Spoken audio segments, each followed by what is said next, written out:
Vincent Kennedy McMahon Jr.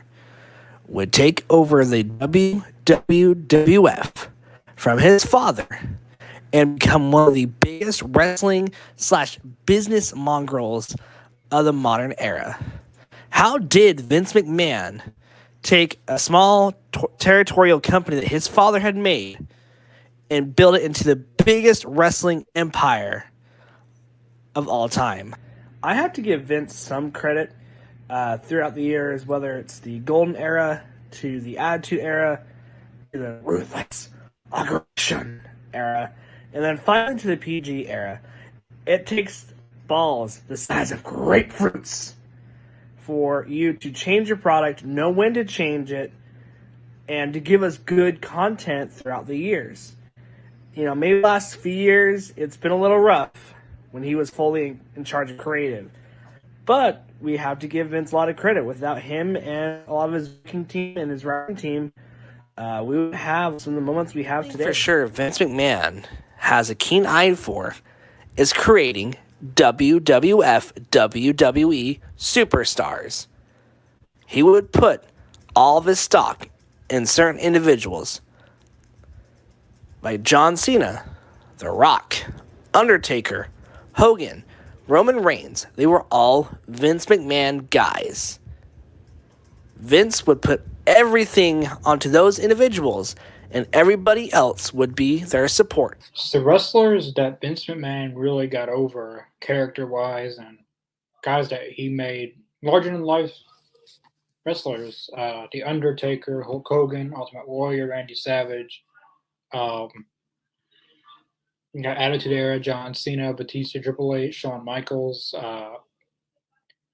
Not many larger-than-life stars today, but Vince McMahon has created a whole list of larger-than-life stars that became big money-making stars for WWE, and some have stock in WWE, like The Undertaker.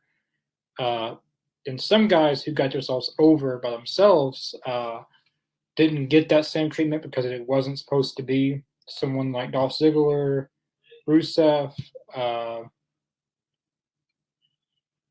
Matt Cardona, formerly known as Zack Ryder in WWE. But there was one person that comes to mind that got over by themselves, but actually succeeded, and that was CM Punk. He went through a lot of phases in WWE. He went through the Ruthless Aggression era, like towards the end of it. And then he was in WWE. He was in WWE once they went corporate and they started. It wasn't really a wrestling company. Well, it was still a wrestling company, but it was more corporate than anything. But CM Punk went through all those phases, and he somehow, some way, got himself over. Mainly the pipe bomb is what got him over big time. That elevated him to a whole nother level. But it's only certain guys that's done that. LA Knight's currently doing that right now. He hasn't had something like the pipe bomb, but he's getting himself over by himself. But it's not large now. So, but we talk about Vince McMahon. There's a lot of guys like Rusev, Dolph Ziggler, Matt Cardona. There's more and more I can name off. I know one that comes to mind. Mason Ryan, I believe his name was. He was the next Batista, but they never really wanted him to get over. But yeah, that's my take on that. And had an eye for talent. If you were a Vince guy, you got the championships, the $1 million contracts, and so much more. Now, if you got yourself over, fortunately like Zack Ryder did, you would find yourself being buried because the chairman simply didn't like that it wasn't his idea that got over. Poor Zack Ryder would be embarrassed and buried in front of TV, taking him years to get fired and then end up on the independent scene to rejuvenize his career. If Vince saw that you got over, you would be severely punished and could find yourself being future endeavored. Oh, what's going on, everybody? It's Tank Diggs from AEZ Canada. Wanted to chat a little bit about our good buddy, Mr. McMahon, Vinnie Mac, Vinnie Mac, and how petty he can be when it comes to pushing talent, certain talent, specifically talent that has done what the job requires, what his company has asked, and what every wrestler strives for, which is to get over. And if you weren't specifically hand-chosen by Vinny himself, the chances of you seeing the main event are slim to none. Some of my favorite runs was Dolph Ziggler getting the Money in the Bank briefcase with AJ as his valet and Biggie as his heater. His best work of his entire career. The pop when he won the Money in the Bank was incredible, and when he won the belt was even more incredible. And we didn't get to see what happens when that character got fully developed and had an actual run, because he was not one of Vince's golden boys. Another one is presently showing what he can do when he's not in the WWE system, although he is running around the indies, the king of the indies. They called him Zack Ryder. We know him as Matt Cardona. Taught everybody how to get over without TV time using YouTube. And what a run he had, and he unfortunately had to get stopped, had to get brutally treated, had to get his woman stolen from him, his leg broken and thrown off a stage by Super Cena, because Cena is a Vince guy and Zack ain't. So in a world where you're supposed to be getting over, be careful where and how you get over, because Vince is coming for you, whether you like it or not. How Vince become one of the biggest wrestling personalities in the industry? Let's take you back to November 1997 to the infamous Montreal Screwjob. Before the Screwjob happened, Vince McMahon just wanted to be a commentator. He didn't want to be known as the owner of the WWF. But as soon as the Screwjob happened and kayfabe died, Vince had to come out and say he was the owner. Fans were legit turning on him, and he would run with it, becoming the biggest heel in professional wrestling.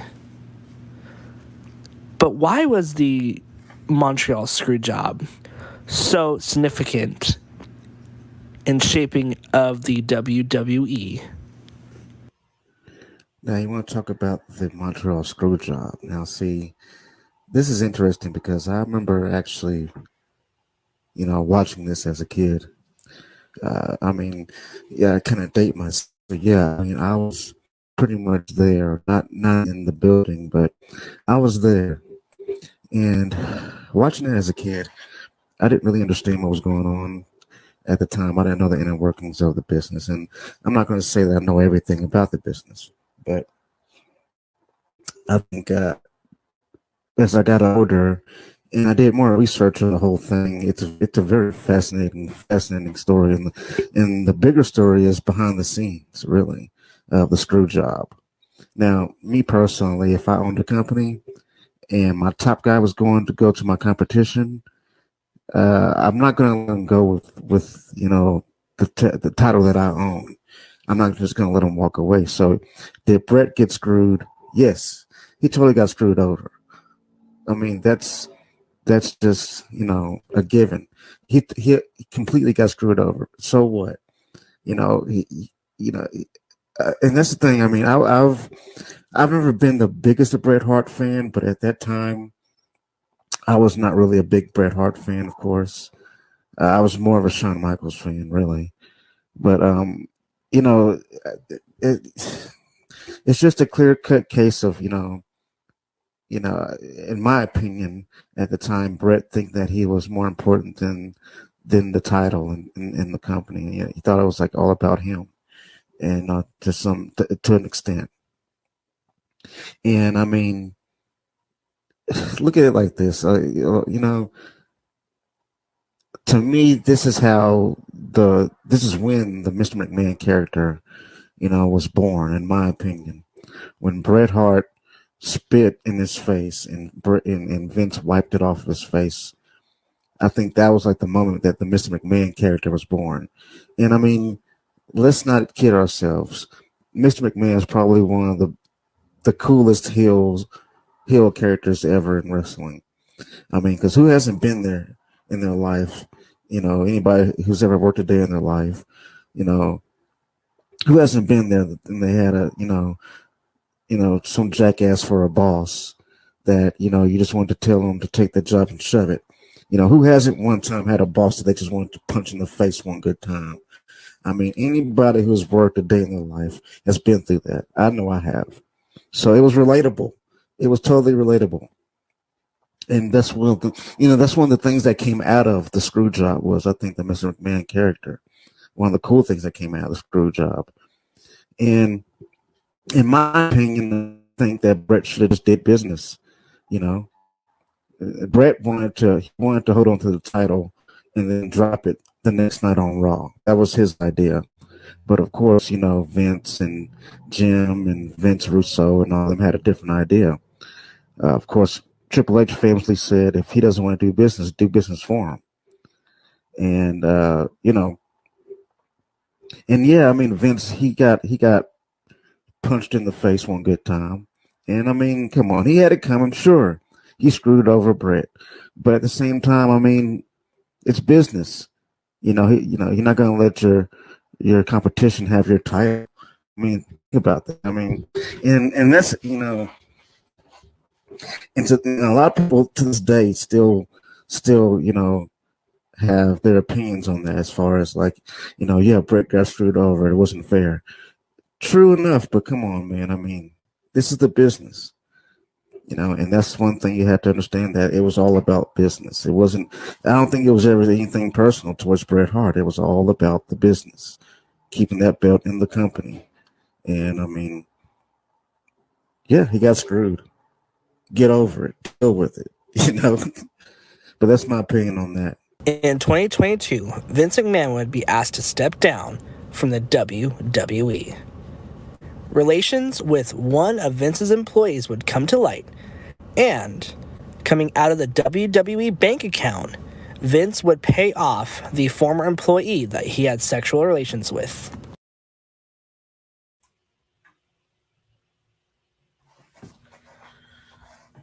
Well, ladies and gentlemen, welcome to All Elite Zone's Dark Side episode on Vincent Kennedy McMahon. I myself am Adam Glexy, the Bearded Wonder. I'm so happy to be back with you guys. It's been a while. I had to take a mental break, but now I'm back because I missed you guys so much. I missed the whole team. And of course, joining me, I'm going to try to do my best impression. Joining me in my tag team partner right now, the man who would fight fire, Mr. Lane Dustin, ladies and gentlemen. Thank you. Thank you. Thank you for the wonderful introduction. It's so great to have my Bubba Ray Dudley to my Devon Dudley, my Triple H to my Shawn Michaels, my Jim Advil to my Bret Hart. We have, it's so great to have you back, man. I missed you so much. Like, it wasn't Talking Elite the same without you. I promise you that. Well, I appreciate that. And I appreciate you letting me do the intro tonight after the video package, which, by the way, hats off to Connor. Does wonderful work editing that off. And I'm just so happy for him. So, yeah. So I'm happy to be back and talk about this topic, because this is almost the end game of all pro wrestling is this topic. And it's just crazy how much Vince has done in his career. There's a lot of great things, a lot of bad things, and it's just wild to me that this man it doesn't seem like he's real. It just seems like he is the Vincent Kennedy McMahon character you see on TV. Like he, like, I don't know, did he just become his character over time? Like once he started getting that money and power that we saw after the screw job, or was it just something that he just started, like he just was borderline so much that he forgot who the real Vince McMahon was? I mean, honestly, it all stems from the beginning of it. I mean, if you're going to talk about Vincent Kennedy McMahon today, you got to go to Vincent Kennedy McMahon before. And that's when he's working in his father's promotion. Back when his father, Vince Sr., was running the WWF. And it became the WWF. It was basically Vince buying out his father. I feel at that moment was the key moment that the real Vince McMahon kind of started taking over, as far as, you know what, if I can buy this company from my dad and turn this into something, I can make a ton of money, and I can change the face of professional wrestling. And that's what he did. And I feel that's where it all started, is when he first bought the company in 1982 from his father. So that's as far back as you have to go to actually know the real Vince McMahon. Well, and it's crazy to look at too, because he literally killed the territories. We would still have like I said, because think about it. He took wrestling and just blew it up to where it became sports entertainment as we know it today. But it's crazy to see, you had, of course, a few wrestling promotions that were doing the arena shows or they joining up, but really Vince really stepped it up and had those giant stadium shows with WrestleMania. It's crazy to see how much of a vision came through and to see where it is now. Yeah, and it all stems back to probably one of the oldest wrestling companies, well, not companies, but organization in the States, and that's the NWA. The NWA is pretty much the grandfather of professional wrestling, and basically Vince was co-working with them.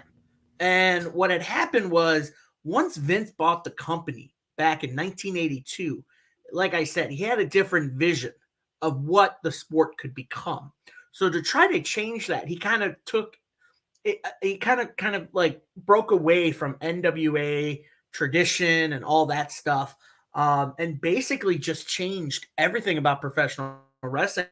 For him, it wasn't about, hey, look at these holds, look at these moves that these guys are doing in the ring. It's about character driven and getting the audience invested. That was Vince McMahon's vision, was character driven professional wrestling. And I think that's where we saw it. Lane, you are muted. I cannot hear you, sir. My apologies. I have a little button on my mic up here that I accidentally hit. Anyways, yeah, it's crazy to see how many larger than life talents did he bring in? Looking at someone like a Hogan, a Macho Man, a Warrior, and having some of the biggest personalities really bring people to your company. I know we talked about Hogan last week, but think about it. I don't think Hogan would be as over as he was in the territories as he was in WWF.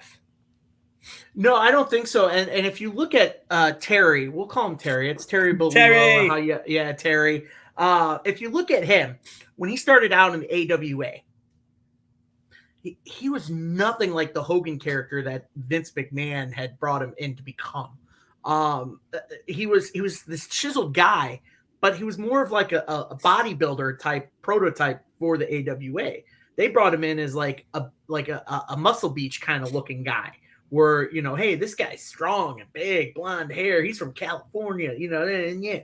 Vince brings him in. He goes, that's an American hero right there. We can turn him into America's hero in professional wrestling. Like, that's what I want. Someone chiseled like that, the blonde hair. That's America's wrestler right there. I'm going to take that. And so, and that relationship in general, I'm sure we'll get to it, but that relationship in general spans decades of ups, downs, twists, turns, and controversy. But, like I said, it's all character driven, and Hulk Hogan was basically the clay that broke the mold. of character-driven wrestlers in WWF's early days. I think that was something that was a huge way to have someone like Hulk Hogan, because even if you weren't a wrestling fan, like I said last week in our intro video, I didn't know who Hulk Hogan was because I wasn't a wrestling fan, but I knew him because I had a toy figure of him. People knew him, John Cena, The Rock, Stone Cold. I would even say Undertaker. Even Roman Reigns. You can throw Roman Reigns in there. People love those guys. Vince literally gave him the whole company and built his company around those select few. There was also a few good champions in there, like Bret Hart. Your Bretts, your like your CM Punks, the ones that weren't that mold of a John Cena or a Stone Cold, but they were had such good wrestling and good chemistry with the crowd. But there was just something special that Vince would do when you knew, hey, he was a Vince guy. He was the main guy in the company. Do you know was there any wrestler that you thought could have fit that Vince mold? There was plenty of them. News, rumors, reports from other wrestlers, people that work in the industry had this idea that Vince prototype is big and muscular. Was his prototype someone that was big, muscular, but also could be profitable and also marketable? They have to have a look to be marketable. I should know this. My degrees in communications. I did mass media. I did broadcast radio. Marketing. It's this biggest thing that you need within a company. And Vince saw that in Hulk Hogan. He says, I can profit off of this. This guy is as good as he is in the ring as he is selling merch. I'm going to make a fortune off this character. And I think that's what Vince's idea was earlier in the days of early WWF in the 80s, was characters that you can market to the audience, specifically kids, because that was the change of guard in the 80s, was the audience changed from these old school crowds at the NWA shows of these guys like, yeah, fight them, even women getting it, yeah, to little kids are starting to watch it now. Little kids are starting to watch pro wrestling. And Vince knew that. And he thought, if I can profit and market someone like Hulk Hogan into not being just good in the ring and being a fan favorite, but also get a Hulk Hogan plushie for the kids to take home, be like, this is my hero. Like, that was huge. That was a huge idea that Vince took, and he just ran with it. There was a story that I heard on Chris Van Vliet's podcast he just had with Hulk Hogan. I love Chris Van Vliet, by the way. I love that guy. Yes. And I'm sitting there, and he was telling a story about how Vince, how he saw him, how he pushed him. And then the first time it really made sense for him was when he would start having Make-A-Wish kids come up and saying, hey, like, I've been taking my vitamins, I've been saying my prayers, and I have been getting better. And it's crazy to think, of course, how many kids were trying to listen to their parents and say their prayers, take their vitamins, drink their milk. And then hearing that from a kid perspective, that was when, hey, like, there was something special with how Hulk Hogan was presenting himself to, hit the company. As I talked last week, he wasn't the best person in real life, but he sure was inspiring probably a whole bunch of kids and even a lot of the next generation of WWE superstars. Yeah, no, and that's the greatest thing is it's the talk of evolution. It's the talk of the next big thing in pro wrestling. What can a wrestling company do to stand out? What can a wrestling company do to kind of change the trajectory of people's views and people's desires with pro wrestling? And pretty much Vince, like I said, was the godfather of that. He saw the trajectory of the crowd, of what the crowd was growing to be in the 80s, early 90s. It was a lot. And you saw it a little bit later on when they went back to the PG era with a lot of kids. But that's what the crowd was in the mid 80s to the early 90s. It was all kids. It was these kids with their parents taking them to wrestling shows and like shows like the first WrestleMania that Vince did, which was a huge gamble that paid off tremendously well because he got all the right guys from every territory. That was a big thing too. But and it goes back to your thing of saying, leave an impression for future wrestlers. I mean, I don't think we get the wrestlers in the 90s with their character driven and their storylines if we didn't have Vince McMahon's ideas of character driven storylines in the mid to late 80s. No, very true. And looking at how many people like really fleshed out their characters and started to do that more, especially with the Attitude Era. I'm not trying to jump ahead a little bit here, but let me, since I've just thought about the subject, if there wasn't a huge competition with WCW, do you think WWF would have still been PG all the way up through? Do you think they could have kept it going with PG, or did something have to change with how kids grew up and how raw 90s are, especially with shows like Jackass, being a huge mainstream, for mainstream audiences, and skateboarding and America's Funniest Home Videos? But do you think the WWF could have kept going like they were in the golden era, or do you think they had to change with the times? You know what? That's a really good question. I never think about that question because pro wrestling has been around for so long that you kind of knew that there was still another small organization, if not another organization of pro wrestling. So it's like if something didn't really stick with you with one program of pro wrestling, you'd go to another one, which was very hard because not a lot of people got to watch pro wrestling on TV. The only thing that was dominating TV back in the early 90s, mid 90s during that Monday Night War were WWF and WCW.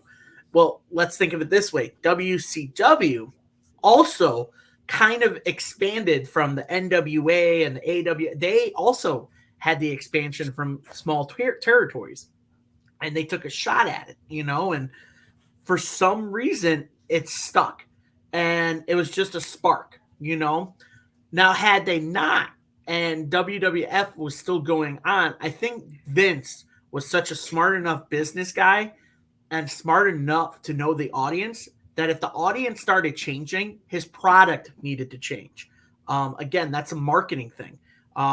If you're gearing towards kids at 5 years old, 10 years when they're 15 and their interests are changed to something more mature, Vince is going to go, well, now I got to mature my product a little more. Now I got to start bringing in beautiful women half dressed to get these teenage boys interested. You look at it from also a viewpoint. I love bringing in a lot of pop culture references to a lot of things. You got to look at it from also movies. Think of it as one of my favorite documentaries that's out there. If anybody watches horror movies, I'm a big Nightmare on Elm Street fan. There's a documentary series called Never Sleep Again. It covers the entire Nightmare series. Between Nightmare 1 and Nightmare 5, that entire audience changed within those years. When Nightmare 1, you had all the teens. But now Nightmare 5 comes around, and all those teens are growing up to be adults and having kids and having serious, things in life happening. So the script for Nightmare 5 completely changed to cater to those fans that were teens during Nightmare 1. So that goes with pro wrestling as well, where if Vince saw the change in his audience from let's say 1988, 89, you saw the little kids, maybe 10 years or 8 years old, you jump ahead to 6 years, 7 years later in the mid 90s where they're all 15, 16 years old, they're going to have different interests, and he's got to adapt to that. So I do think Vince would have adapted to the audience and the change of time had WCW not jumped into the fold. I think we would. I think you're right on that one, because I think a lot of teens, and especially the early, maybe preteens a little bit too, they wanted to see more, because they know people like Doink and some the more there was of course bigger than life characters that people would gravitate towards, during that weird time frame in between the Monday Night Wars and the Golden Era. But think about it, a lot more people were starting to switch over to WCW because it was given a really great product, great wrestling, but the storylines and the characters felt more genuine and more realistic. And I think Vince had to bring in some Vince Russo and Cornette to be on his team to make it more aggressive.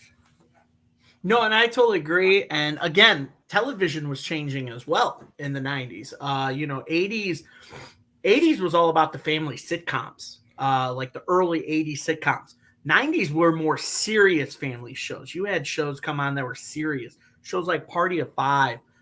You had 90210, Beverly Hills 90210. And it's funny because most of the audience that watched some of the wrestling in the 80s that liked the characters grew up in the 90s and they related to these TV characters, but then they also had reality shows come in the 90s.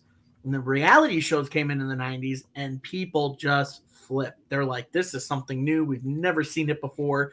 And it's something that was integrated in pro wrestling. I'd like to say Vince Russo was the mastermind behind integrating this style into wrestling, but Crash TV being introduced into pro wrestling is kind of like when peanut butter and chocolate meet and create Reese's, and that's it. That's what, the Crash TV was in the 90s. It changed. And with every style that changed in pro wrestling with WCW and even ECW coming into this, Vince saw these two companies and thought, if I'm going to keep evolving, I need to see what these two companies are doing to see what I can change. Unfortunately, he didn't change a thing. He just adapted what those companies are doing it, but he exploded it bigger and made it brighter in front of a larger audience that might not have been watching ECW because they had no network, or WCW because they had a smaller crowd, a smaller kind of like following, Yeah. Sure, they beat WWE for 92 weeks, but there was a change in the wind from those 92 weeks that Vince said, I need to do something where I'm number one again, and I'm going to start neat picking from both these companies, but I'm just going to make it bigger and more spotty, and that's pretty much what happened. It's crazy. It's crazy to think that, because the Attitude Era, like, we had so many great moments come out of that. And to look at Stone Cold, The Rock, you had just so much going on. You had, of course, the infamous Mick Foley get thrown off of Hell in a Cell. You had the rise of the Undertaker during that time frame. So Vince knew how to cook, especially in the 90s. He knew how, he outright admits, he plagiarized a lot of WCW and ECW topics, and even handpicked their talent that maybe they weren't getting over, or maybe that they knew the company couldn't afford, especially like I said, like the Dudley Boys or a Jericho, a Eddie Guerrero. There's a lot of people that he would pluck here and there, and like you said, he had the money, he had the budget, and he had the production. So of course he's going to make some of the biggest TV possible. Yeah, and I honestly think that all started, and Mr. Jacobs hit it right on the nose in the video package to start. It was the Montreal Screwjob. Is when that Attitude Era started. It started pretty much. It was a new era. It was basically the same year, a year later, from the infamous Austin 316 speech at King of the Ring. Because that's when the Austin 316 era began, was 96. I think it was the King of the Ring when he won it. It's either 96 or 97. And that's what kicked it off. And then the Montreal Screwjob happened after that. And so that became the Attitude Era. And that's where Crash TV really took off for WWF and under Vince McMahon. Vince McMahon saw it. And even then, Vince McMahon was forefront of it, even though he didn't want to be. But like Mr. Jacobs said, his hands were tied from that whole situation between Bret Hart, WCW, and the WWF title. He didn't want what happened when Alundra Blaze went over to WCW and tossed the garbage in trash. He didn't want to see, when other, wrestlers from WWF like Kevin Nash, Scott Hall, they all went over to WCW. He didn't want to see that. So he did what he did, and it blew his character in front of the whole screen, because at that time, everybody was like, isn't that the commentator Vince McMahon? And it just switched like, oh, he owns the company. And so I think that's where you look at the Attitude Era, and a whole new audience just was gained from the WWF to the WWF. So I honestly, the Attitude Era for me was my favorite era. I think that's when Vince did some of his best work, not even behind the scenes as the owner and CEO, but as an on-screen character. You know, it's crazy to see like how he basically took lemons and made lemonade out of a bad situation. You know, a lot of people have, you know, especially nowadays with Scott Hall, his interview that he did for Dark Side of the Ring when they did the episode, saying that it was a work, that Brett was in on it, but it was the only feasible idea. You know, now a lot of people are speculating, was it a work or was it a shoot?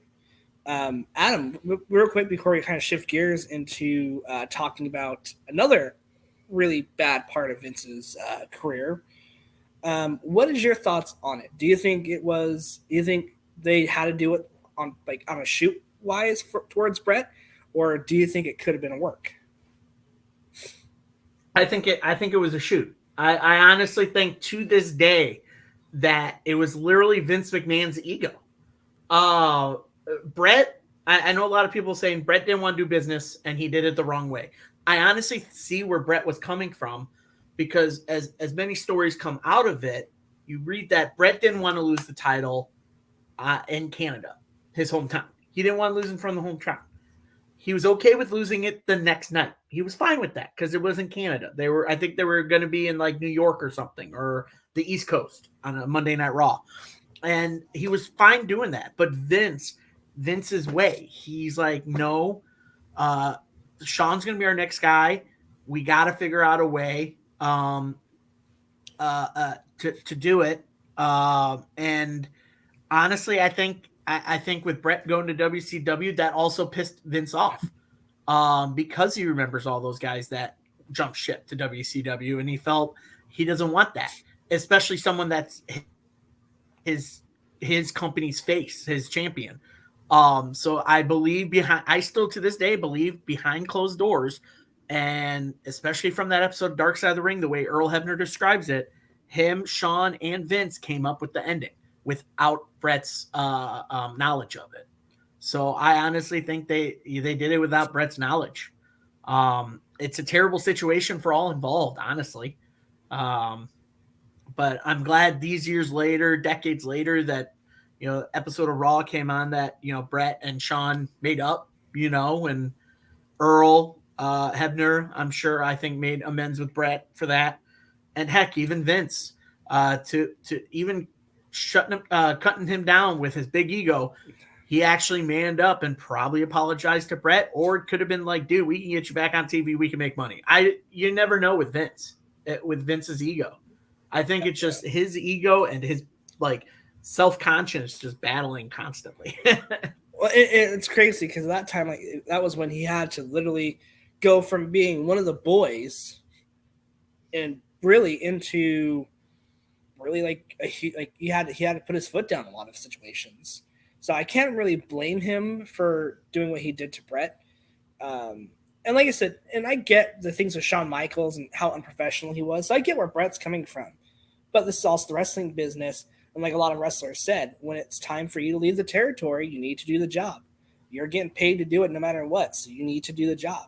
And unless maybe if it was like set in stone in his contract, which I don't think it was, you know, you had to, like I said, Brett should have done the job. Yeah, no, and that's why I say it's a bad situation amongst everybody. You know, you watch that Dark Side of the Ring episode where they interview Earl, and he said he literally did it, left the ring, got in a car, and left because he felt that terrible of doing that to Brett. Because, like, before that match even happened, him and Brett were backstage, and Brett was talking to him about the match, saying, "We're good, right? Like this is good, right?" And Earl said, "Yeah, no, we're good." You know, like, and it hurt his feelings for doing that to Brett. I think today now, even Shawn Michaels probably deep down inside says that was probably the dumbest thing we could have done. We could have done it more professionally.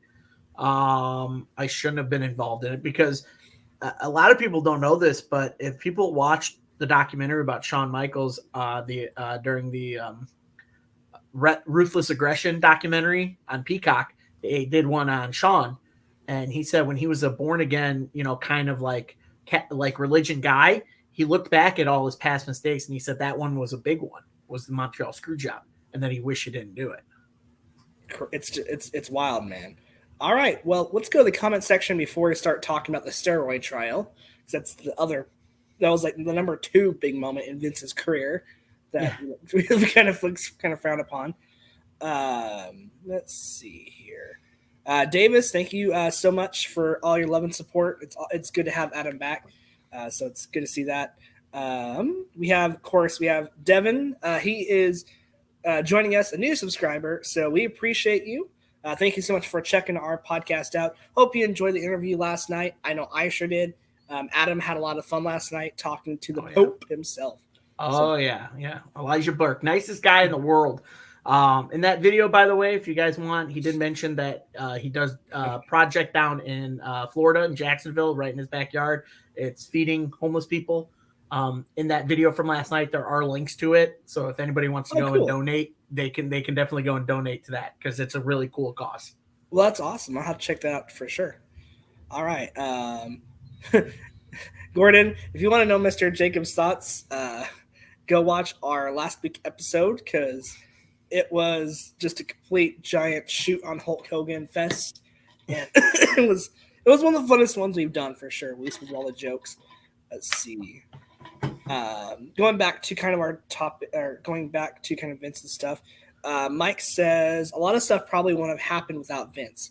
I know he's not liked, but the IWC, but wrestling. I think it means, yeah. What does it I say? think he means I know he's not liked by the IWC. But wrestling wouldn't be a thing if it wasn't for him. True. You're not wrong.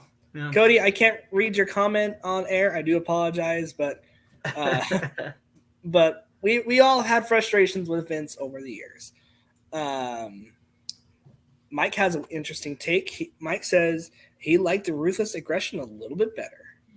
It's fine. Everybody's got their taste in which era of WWE they liked. And for me, I grew up on the Attitude Era. So Gordon also agrees that it was a shoot because Brett takes it personally even to this day. It was a legit work, I feel. Yeah. Devin also says, I'm guessing he meant with Brett, wasn't his first appearance back at the Hall of Fame ceremony? Was that when? I don't know if I was that or he was GM for the night on Raw. It was one of those two that his first appearance was back when they were doing the whole anonymous GM thing during the Raw thing. Yeah. And they had all these special people show up as GMs. I think maybe that was when he showed up, or it could have been the Hall of Fame. I can't remember. Yeah. Mike also, this is an interesting question. I'm going to pose this one to you real quick, Mr. Adam. So Mike says, what do you guys feel was worse, the screw job or Bash of the Beach 2000? Funny how that both involved a Vince. Actually, they both involved Vince Russo, bro. I don't know how many times Elijah Burke said bro last night, but I lost it. He said bro like 10 times in a row because he worked with Vince in TNA. So, man, that's a good question. I still think the Montreal screw job was probably the worst. Just because it was that start, a big moment of breaking kayfabe, and everything like that, and kind of introduce people to a different side of pro wrestling that people don't see on TV or in the audience. But I will say Bash at the Beach, if you've watched the Dark Side of the Ring episode on that, your views on Vince Russo may differ a little bit. Like you may like flippy floppy with Vince Russo on that, because what had happened was, in summary, Jeff Jarrett was supposed to go. He was supposed to actually lose the title to Booker T. That was Vince Russo's call.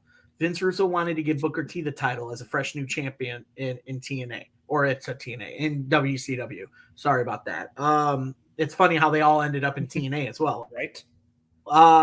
But he wanted to give the title to Booker because Booker was a fresh new face in WCW, and he wanted to basically a fresh new face as a singles wrestler. So he wanted to give him the title.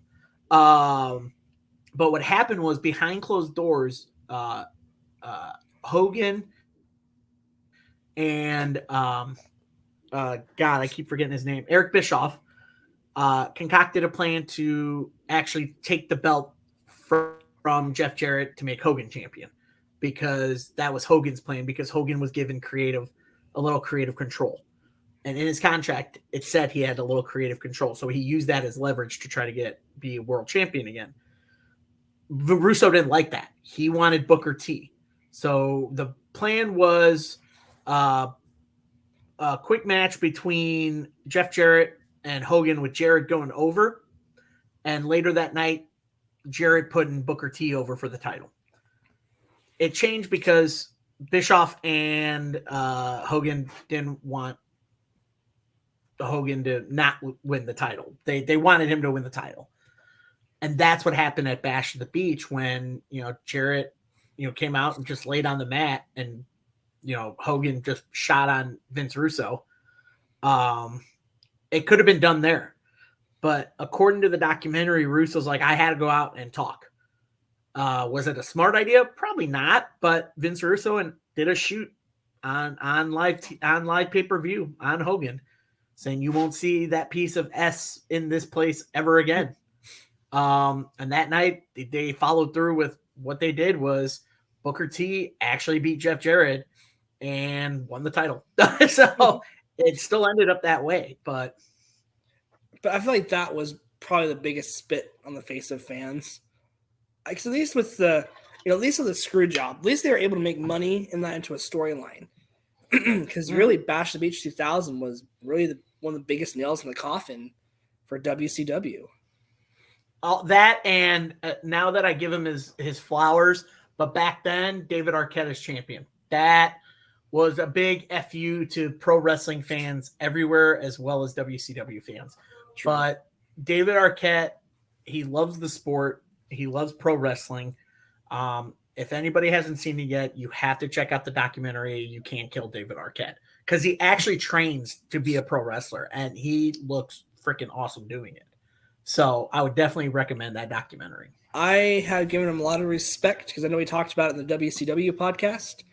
Go back, if you haven't already, go back and listen to that one, because that was another great podcast Adam and I did together.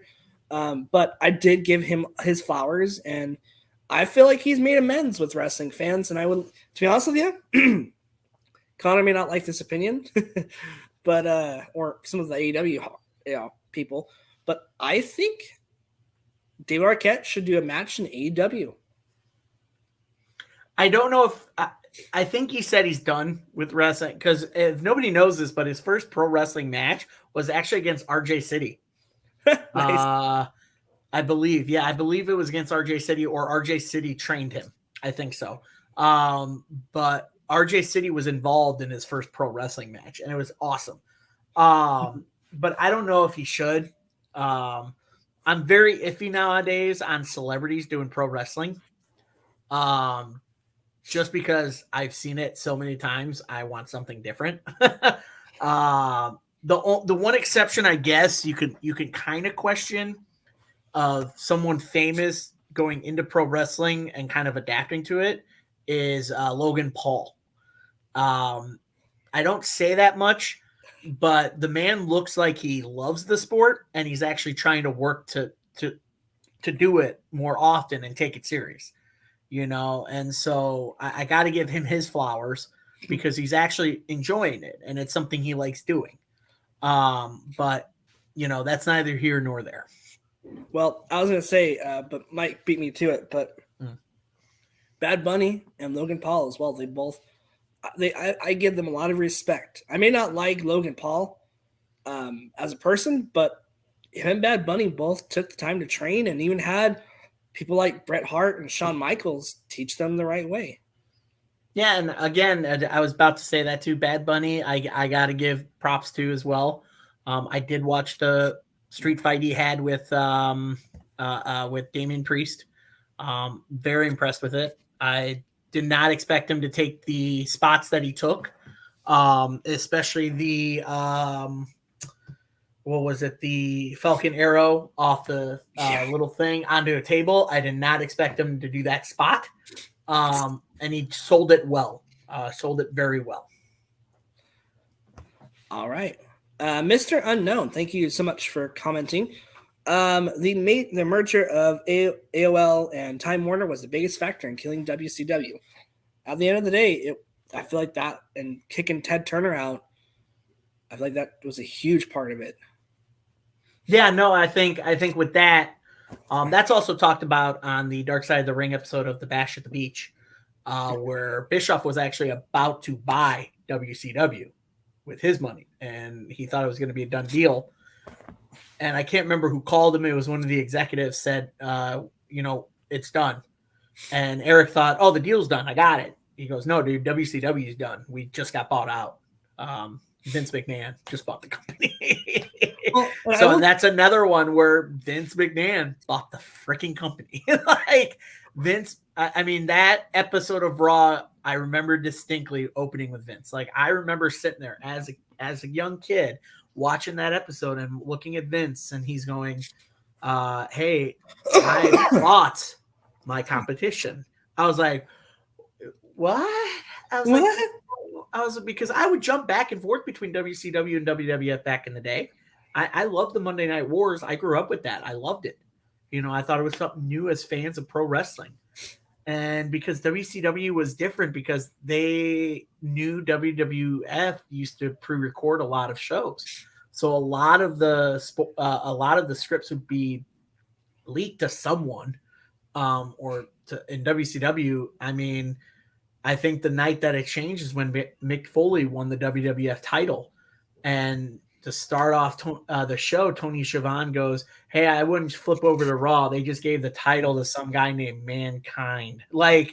And everybody went, what? And they flipped the channel. And that's also what kind of screwed WCW over for the 92 weeks that they were number one. Very true. And it's crazy because I don't know how true this is, because when it comes to rewriting history, WWE is no stranger to doing that. But Vince wanted to start WCW back up. He didn't want it to end. He wanted it to make its own show, just like WCW was. Do you think Vince really wanted to start a new show up, or did he want to just buy it out and cancel it? I think Vince saw it as an opportunity to really grow his company. Were there certain wrestlers in WCW that he could have saw and said, I can bring them over, make money off of them? Sure. Did a lot of them come over? No. You think of guys like Goldberg and Sting were two big mainstays in WCW in those times. Neither one of them wanted to come work for Vince. So they literally sat at home and waited for their contracts to expire, even after the buying of WCW. They did not want to appear on WWE TV. They didn't want to work for Vince. So they sat home and they let those contracts expire. And that was a big, big thing for those wrestlers that were in a midst of a long contract with WCW when it got bought out by Vince. A lot of them just didn't want to work for him or appear on WWF. Just that's how big that rivalry was. And they sat out their contracts. It took forever for Vince to get people like Goldberg into the WWF. It took him forever to get Sting in the WWF. I mean, you look at when Sting debuted in WWF. It was in 2014. Yeah. Freaking 14 years after 13, 14 years when WCW was bought out by Vince. So, and it's crazy to think how long it took for Sting. Now he's thriving in his 60s. now he's taking bumps off turnbuckles onto tables and off of balconies at 60 years old. It's so crazy to think that he is still going. And I feel like he was the biggest ball dropped by the WWE. Had what, 2 big matches and that's it before he got hurt and had to retire? Two matches and then a turnbuckle power bomb by Seth Rollins made him leave. And he lost both those. So he did lose both of those, yes. It's just sad. Like, you have the biggest icon of professional wrestling that's not an Undertaker or a Hogan, and you do that to him. That, like, going back to Vince's pity, that is just very pitiful right there. Like, It is, yeah. But how much also was it also Hunter's ego too? I know this is all speculation, but how much of it was Vince and Hunter saying, "Well, hey, this is the last big punch to knock out WCW, and hopefully the fans will forget how impactful WCW actually was to the rest of that WrestleMania match with Triple H and Sting. That was pretty much the nail in the coffin of anything WCW. Because Sting was, in the later times, was a big face for WCW. He was basically it, and him coming back was basically Vince. Mostly Vince. I don't know how Hunter felt about it, because at that time, Hunter, he had a leadership role in office, but he didn't have a lot of creative kind of stuff. So I don't know if it was always him, because at that time, it was still Vince and creative. Triple H was still learning a little bit of it, but he just, it was basically the last hurrah of the whole, I bought WCW in 2000. This is the last match that any WCW wrestler is going to have in WWF. And then we close that chapter. You milk it for what it's worth. That's a marketing technique. Many movies do it too, man. I know there are probably some fans here, but good Lord, the Fast movies can just end. There is way too many Fast and Furious movies that I've lost track how many there are, that I'm like, this is just a cash cow. Thanks. I said, this just needs to end. Like, I get it. Family is the big thing. Like, I get it. Vin Diesel, family. That's why I laugh at the memes of him showing up out of nowhere and it says family. But it's a milking the cow is what Vince was doing with that match. And I like that you pulled up Mike's comment, because I was also going to mention that too. I think it was very smart for Sting to go to TNA for a little bit before going to WWE. It was smart on, Sting, because think about TNA still bring up everything Sting did. And think about it. The only time he really hasn't reinvented himself was WWE. Think about it. In WCW, he went from Surfer Sting, that era, with the bleach blonde cut hair, to Pro Sting, and just being one of the best characters in professional wrestling. And then going to TNA, kind of carrying the momentum over from, WCW, and then also bringing up a whole new twist to the character and bringing in Joker Sting. Yeah, and I'm all for Mike's comment there, is that he had a really great team. I think his TNA run was better than his last couple of years in WCW. I loved his in-ring work in TNA. I loved his feuds there. Heck, even when he stripped the makeup off and he was part of that, he was part of the Main Event Mafia for a little bit, I think. And like, he barely wore the paint for that, but like, it was awesome to see him reinvent himself in TNA. And then obviously you guaranteed Vince called him and said, listen, we want to get a little bit out of you in WWE. We're going to induct you in the Hall of Fame as well. Like, we want to. And that was basically Vince saying, I'm going to milk your image for as long as I could, Yeah.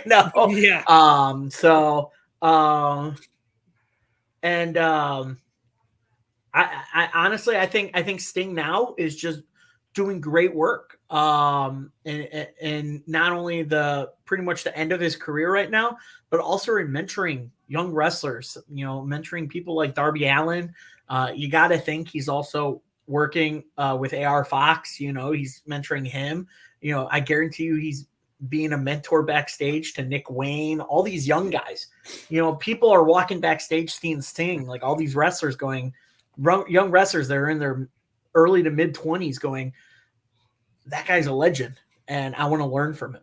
And actually it's such a great experience for young wrestlers to get that advice from veterans, So like I said, I think Vince putting the nail on the coffin with WCW was that WrestleMania match with Triple H. Yeah. There was a couple times though where Vince would show his strength and power, but then you'd also have the first time, I feel like he was very vulnerable even worse than the screw job, and that would be the steroid trial. That was the first time, even though it was happening before the screw job, but that was pretty much the first time that he was vulnerable. And it's just crazy to think that, of course, looking back, how would you not know these wrestlers were taking steroids? But in his mind, at least from what a few documentaries said, he wanted a trusted doctor that he personally went to get testosterone and other supplements. Might as well get it from a trusted doctor and perform and spread and do it that way instead of having them go to a back alley doctor.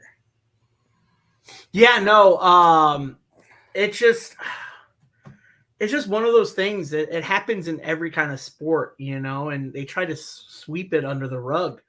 And the fact that so many people that he trusted came out to speak against him. Just Hogan, Piper. You had all these guys. You even had Kevin Walczyk, also known as Nails. He had a violent confrontation with McMahon. He actually told on the stand that McMahon had told him to get steroids so he can be bigger, and lose the fat and all that stuff. So, that's kind of where he lost his work when he didn't listen to Vince. That's another thing that people look at with Vince is you're either on Vince's side or you're not.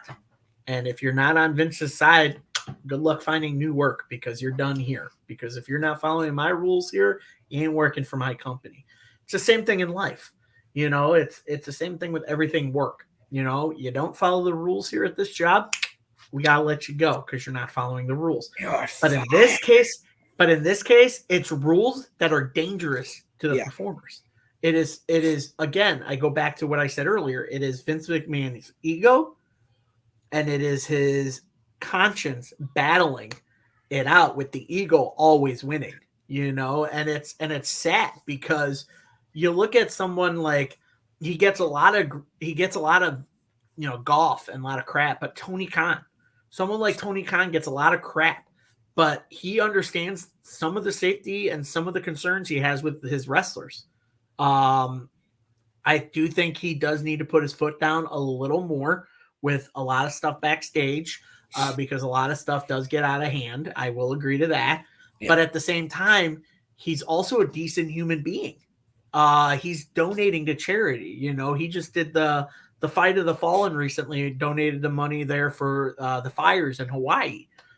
So he does care, and I don't think he would do anything to endanger his wrestlers. But with Vince back there, it was a different time, with steroids and everything, because steroids were starting to become huge in baseball. You look at someone years later, you look at, someone like, God, what was his name? I can't remember his name. Barry Bonds. You look at his early career, he was just a skinny dude. And he wasn't crushing homers. He was getting hits. He was a good player, but then you flash forward 10 years and he is bulk. He is strong. You're like, dude, there's no way you did that by just lifting and going to the gym. No way. He took steroids. You look at someone like Mark McGwire, earlier in his career, he was this buff, like beefy redheaded batter, Then you look years later and he's buff. He's got biceps just coming out of the wazoo. Steroids, So you look at pro wrestlers and you look at some of the early times. A lot of those wrestlers back in the olden day, like the 50s and 60s, they looked like old dudes. Like they had beer bellies. They were flopping around on the mat. They were throwing, punches. They looked like brawlers that just left the bar and said, "There's a ring. Let's go fight." And then you look at wrestlers in the 80s and 90s and they looked bigger. And you thought, well, these guys are just hitting the gym. But then you realize, wait, they might be taking steroids and nobody's saying anything. So the steroid trial was a huge, huge hit to Vince, because he also lost trust in a lot of people that he thought he did, like Hogan. I think that's why that relationship was, like I said earlier, had its ups and downs, twists and turns, and that was the big one, was the steroid trial. And he didn't think Hogan would testify against him. And Hogan was trying so hard. Well, in his words, in his book, he was trying so hard not to. But the thing is Hogan was working hurt, and for Hogan, it was almost a way to keep him at the top of his game without showing that he's hurt. It was almost as bad as how much drugs and other pills were during that time frame as well. Yeah, no, you watch a lot of the Dark Side of the Ring episodes, and you notice a lot of drugs those wrestlers would take. It was Xanax, it was cocaine, marijuana. Although my stance on marijuana is neither here nor there. But, they were taking so many drugs back then, and they were drinking a lot of alcohol, back in the day like that. They'd leave a show, go to a bar or strip club, drink, get women, go back to their hotel rooms. The stories you hear about those times today, you really don't hear that. You hear a lot of leaks about backstage incidents, but you never read anything about when wrestlers go back to hotels or when they go out and hang out. Yeah. You don't hear that anymore. You don't hear about, look at back in the day, Andre the Giant would drink 30 cases of beer, and 10 bottles of wine, and he'd finally get drunk, he would just drink so much. And then you look at wrestlers today, you don't know what they're doing behind, closed doors, other than, the dirt sheets that say this is happening behind scenes, it's like, listen, dirt sheets didn't exist back then. Like, it is very, very difficult to hear stories about what's happening behind the curtains in pro wrestling back then. Now you got people like Dave Meltzer and, and people like, who's the other guy? It's, the other big one. There's one name I'm thinking of, and it's slipping my tongue right now. I can't think of it, but I know who you're talking about, because Ryback just did a thing with him. Yes, it's the one that Ryback just hates. If you guys know, put in the comments. Yeah, if you guys know, I can't think of it, but it's Dave Meltzer and someone else. But these guys are starting to be dirt sheets now. So you see all these controversy stories. It's like, well, that person's writing for that company and supports that wrestling company. That's not true. It's not true. Nobody's paying them. This is their own independent journalism. Whoever they write against and write for is on them. You can't blame that on the journalist or the journalist that they're writing for, or the page they're writing for. But back then, we didn't have that. So we didn't know steroids was a big thing in the early days until that trial happened. And it's, think about it. Wrestlers didn't have the time to go to the gym back then. Like Hogan, was saying, he would wrestle 400 days a year because all the time traveling he did, Yeah. But jokes aside, think about it. Those guys were wrestling almost every night, maybe twice on Saturday, twice on Sunday. So they didn't have the time really to hit the weights, and to keep that physique. They had to go and do something about it. And I'm really surprised Vince didn't get asked to step down then. Because I think that was the first time that Vince and the shareholders were getting ready to axe him out. So I think they put Linda McMahon in charge for a little bit, didn't they? I can't remember, but I do want to comment on Mr. Unknown's thing. You're right. Meltzer has been doing it for a long time, but his journalism has changed over these last couple of years. I've noticed he's been in his early day of reviews, he's been kind of in the middle of everything. He's kind of fair. But nowadays, it seems like Meltzer spills more beans negatively towards one side than the other. So I felt like he's kind of lost credibility over the last few years, just because he's changed his dirt sheet material a little bit. Hats off for the guy for doing it for so long. By the way, I'm not putting down journalists that do certain topics. God bless them. They do it for a long time. It's a big job, and it's a tough job to do so much. I mean, people lose sleep, people lose time with family doing it. So hats off to them for doing it for so long. But again, someone like Dave Meltzer, who's been doing it for so long, should know dude, you take a risk on flopping, and choosing which one to support and which one to write bad stuff about. It might come back and bite you on the behind from a certain fan base. But that's why I don't trust Meltzer much anymore, because his writing has changed so much over the last couple of years. Like, I don't know if it's because it comes with age and he's starting to go senile or something like that. I don't know. But yeah, no, I honestly think that putting Linda in charge just for a bit, just so they can get that all settled, would have made sense. But again, that's Vince's ego probably wouldn't have allowed it. Very true. And I think looking at it as we go back, just kind of before we continue on with Vince's story, but looking at how even just dirt sheets in general, like they only feed the fire. They don't care about the actual wrestling or the actual wrestling company. Because at one time, I liked Meltzer. I loved his thoughts and his opinions on the business. And I'm like, okay, I like this match. I agree why you get 5-6 stars. And that's where I found some of the Japan matches. But I think as times change and as people are just so driven by hate, I think they are just going for the clicks and the attention, and they're just bottom feeders. They're trying to get as much as they can. And again, that's the change of pace in pro wrestling today. Nobody and even Elijah Burke said it on our interview last night. He said, they're the end all that is all is WWE. He says, but I'm not putting down AEW. He goes that he's mentioned that he got to go there, meet some friends. He wasn't signing anything. He wasn't going to talk to fans, but he got to see some friends. He got to talk to Tony Khan. Thought he was a nice guy, but he still says the end all that is all is WWE. But again, it goes back to the whole, listen, if you're going to be a writer, especially a journalist for a sport like pro wrestling, don't pick sides, because you're going to get, hate from one side and love from another, or you just might get hate from everybody just because they don't like the way you write about pro wrestling.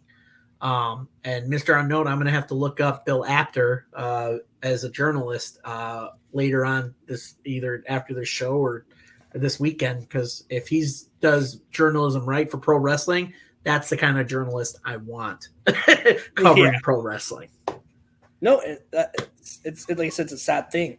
And kind of like going back to the interview last night, I think it's going to be another maybe 10, 15 years. The kids are growing up now watching AEW. I think it's going to take them to say, hey, like, I want to do that. I want to be an AEW wrestler, because a lot of and this is why WWE is still the biggest. And I love AEW, but WWE is still the biggest wrestling product out there, even though they're not, because they consider themselves sports entertainment. Aside from Cody Rhodes. Cody Rhodes was the only one so far that's been able to drop wrestling, in his verbiage. He's Cody Rhodes. I guess he can do that. So, I mean, must have in his contract. Must be able to say can say wrestling. Can say wrestling. And no Stardust. No Stardust. No Stardust. But looking at it, but looking at it, people, a lot of the wrestlers now, and still to this day, they wanted to be a WWE superstar. That's why a lot of people got into the business, is because of people like the Cenas, the Rocks, the Hogans, the Stone Colds, the Takers. They wanted to be that big thing in wrestling. And they also had a few people like a Mick Foley or a Scott Hall, or someone that they could look up to, that could be a little more realistic or be more character driven, that wasn't so shredded, or a Rey Mysterio. How many people that are cruiserweights nowadays looked up to Rey Mysterio or a Jericho, or even like a Benoit or a Guerrero, and that really helped change where it is now. So I think if AEW can stay consistent and figure out some of the drama and other stuff backstage, I think 10, 15 years, I don't think it's going to be as big all end all as WWE is, but I think they might be in the conversation. I think so too. And it's hard because I will say this: the term cruiserweight, it's so hard to bring up nowadays because anything could be considered cruiserweight now. I mean, at one point you had Tony Nese consider himself a cruiserweight. Like it's like, dude, you're like 210 pounds. How are you a cruiserweight? So now you got styles like Lucha Libre becoming a big thing in pro wrestling, and AEW is showing that to a T. Vince McMahon used to do it a lot with Lucha Libre. He not even Lucha Libre, but smaller guys like he had guys like Taka Michinoku and Rey Mysterio and Psicosis and all these guys doing all their flying stuff in the rings, and he took a chance on that too. But I totally agree. But again, last night, and if anybody hasn't seen it, I'm just giving you out bits and pieces of the interview. But Elijah Burke even said that. He says what people today want. You mentioned it about guys watching AEW today later in the years saying, I want to do that. What they want is another wrestling war like we had in the 90s. I chimed in last night and told Elijah, I said, Mr. Burke, I lived through the 90s Monday Night Wars and I loved it. I watched both because I had options to watch both. And he goes, that's awesome. He goes, and I feel that's what people want today is they want that wrestling war that's going on. What people don't know is if you don't want to choose either side, you have other promotions to watch. You have the NWA, you have Impact, you have AAA, you have MLW, you have all these other promotions that exist. And if you're someone who's like, I don't like these big corporate pro wrestling companies like a WWE or AEW, that's fine. If you want to stick to other wrestling shows, there's other wrestling shows out there. We don't have to be negative about it. Just go like what you want to watch. And we talked about the word tribalism, and that's what exists today in pro wrestling. I think it starts with Vince McMahon. Vince McMahon started that thought process of tribalism because it all started when he broke away from NWA and said, hey, I have this new product. You're going to watch it and you're going to love it, and people ate into it. They loved it through the 80s, through the 90s, through the early 2000s, even 2010s through 2019, you had people still, devoting themselves to WWE despite how bad product was, because that's what they knew. That's what pro wrestling was Vince McMahon and the WWE. Impact still existed, TNA existed still, but they didn't really see that. They had their favoritism towards WWE, which is fine. Just don't bash other promotions that are still doing it in a smaller market, in a smaller way. They're still going. Look at Impact. Impact's been around since WCW was bought out, and that became TNA, smaller production, but still wrestlers doing good storylines and matches and titles and all that stuff. It's just on a smaller scale. But this whole debate between products basically starts with Vince, with him saying, you're going to love my product and you're going to give me money while you're watching my product for pay-per-views and for toys and all this stuff. All that money's mine. And it's good stuff because I've got good ideas, know? But you still respect the man because he had a vision and he went full throttle on it and it paid off. Regardless of scandals that are happening in his life. Still happening. But, it's also crazy because I personally do not like calling professional wrestling something that's not professional wrestling. And a lot of hardcore fans like myself, I hate the word. And that's why I loved when Jericho made fun of the whole sports entertainment stuff. But I hated sports entertainment and some of Vince's verbiage. It's like, it does not seem natural. But I get it because you're differing yourself from, like WCW and ECW were like, yeah, we're professional wrestling. But then Vince just had to have his way, and like, we're gonna call it sports entertainment, because that's what it is, pal. It's sports entertainment. Sports, it's entertainment.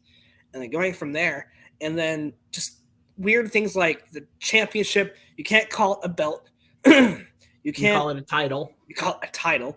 There was the title. You can't say title shot.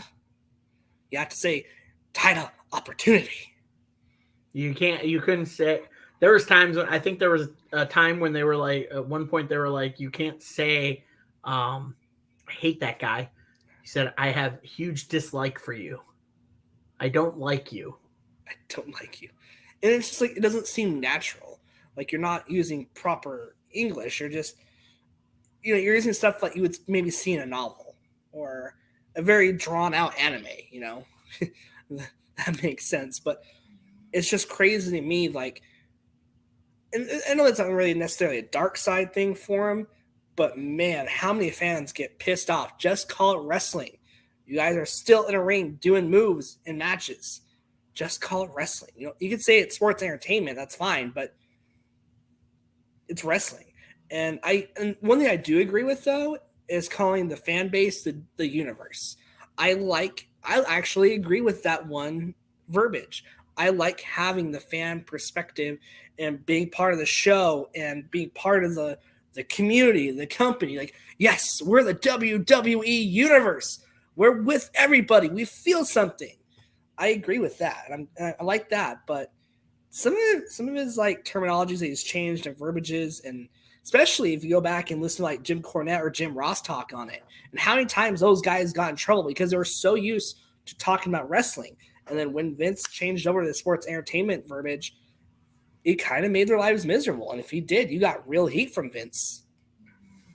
Yeah, and Vince is not an easy, approachable person, according to a lot of reports from pro wrestlers.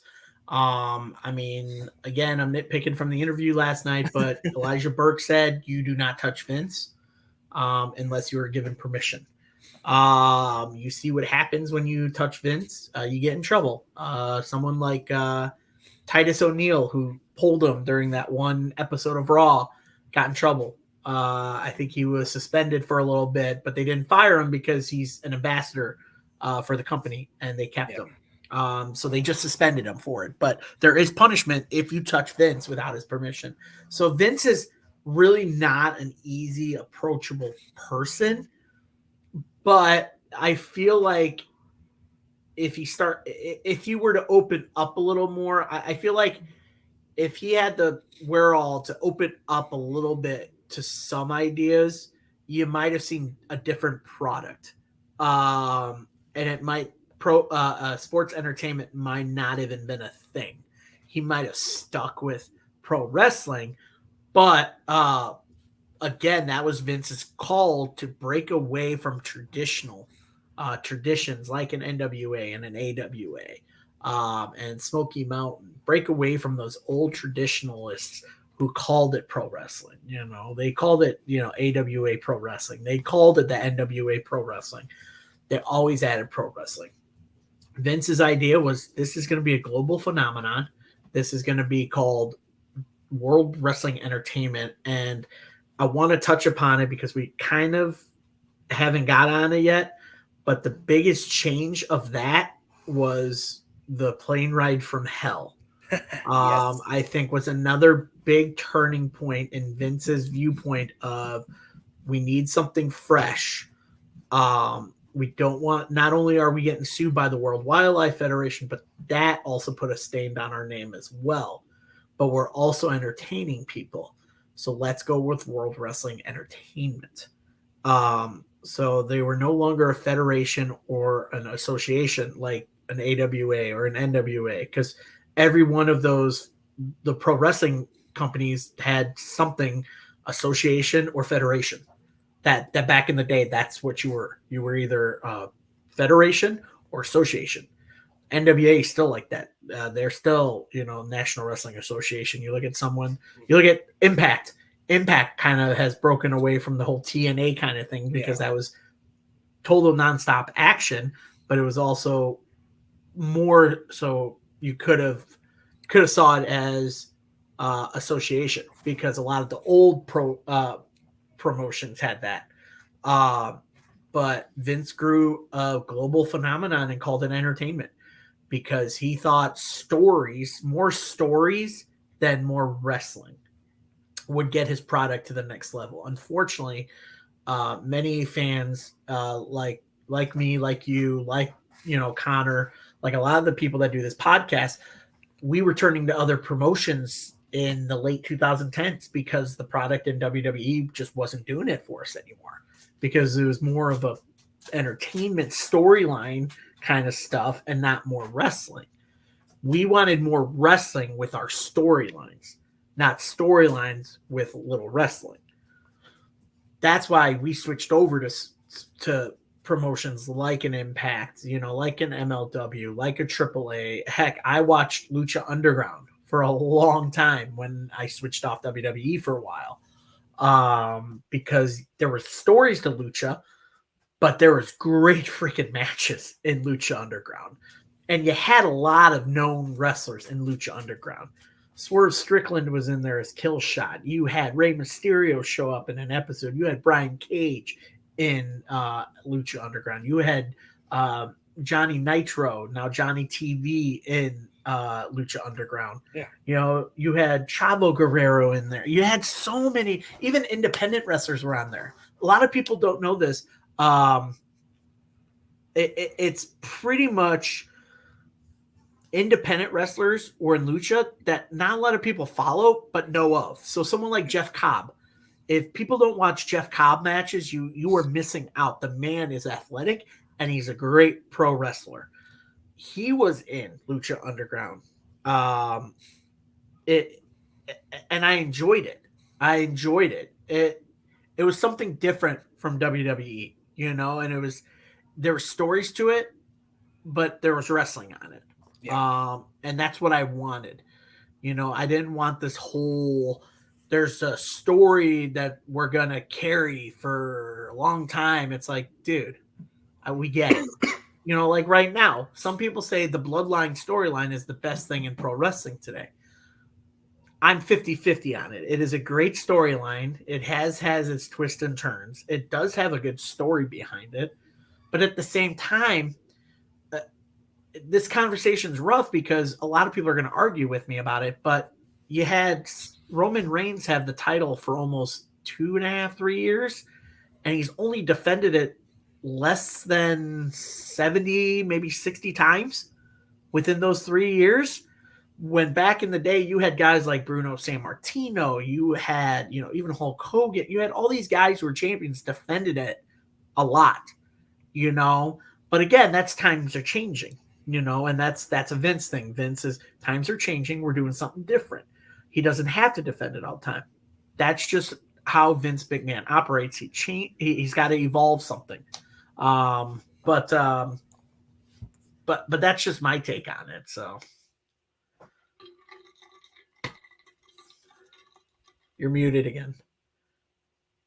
My apologies. I have a congestion issue right now. Mr. Unknown brings up a very good point. WWF has never been about wrestling. It's a massive commercial. It's a TV show with wrestling.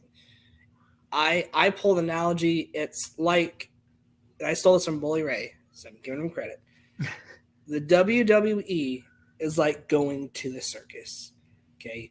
A lot of the wrestling fans don't really care about the wrestlers that are in that ring anymore.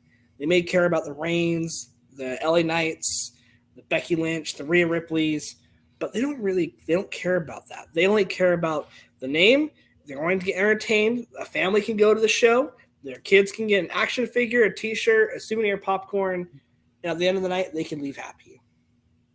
And that's nowadays. That I mean, even as a fan, that's what AEW is doing too.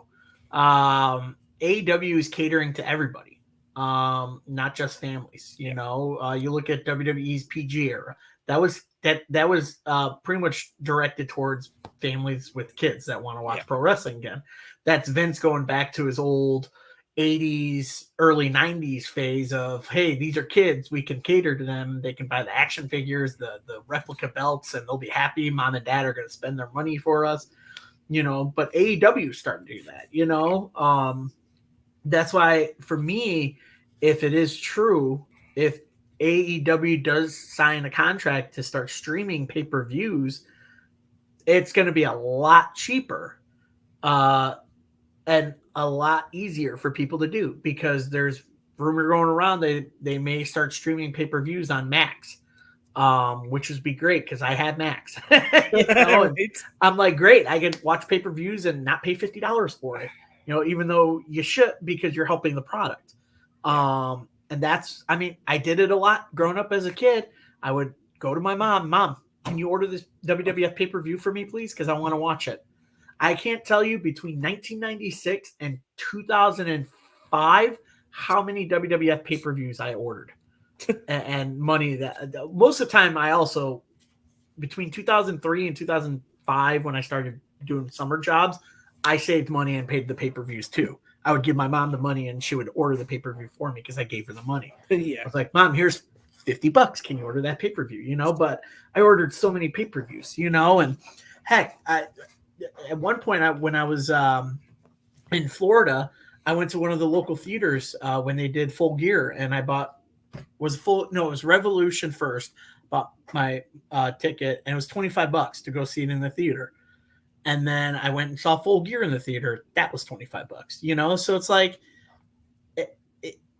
it's commercialism, it's marketing, it's making a profit. That's anything today. Money is money, and Money's money. Everybody wants more, and everybody's losing it, And someone like Vince, smart businessman, later in life, was his creative ideas good? No. He started losing some creative ideas. The one thing that kind of is sticking today is, again, the bloodline. It's a big storyline that's going on in WWE, and people love it. Fair enough, but it's just so weird to realize it's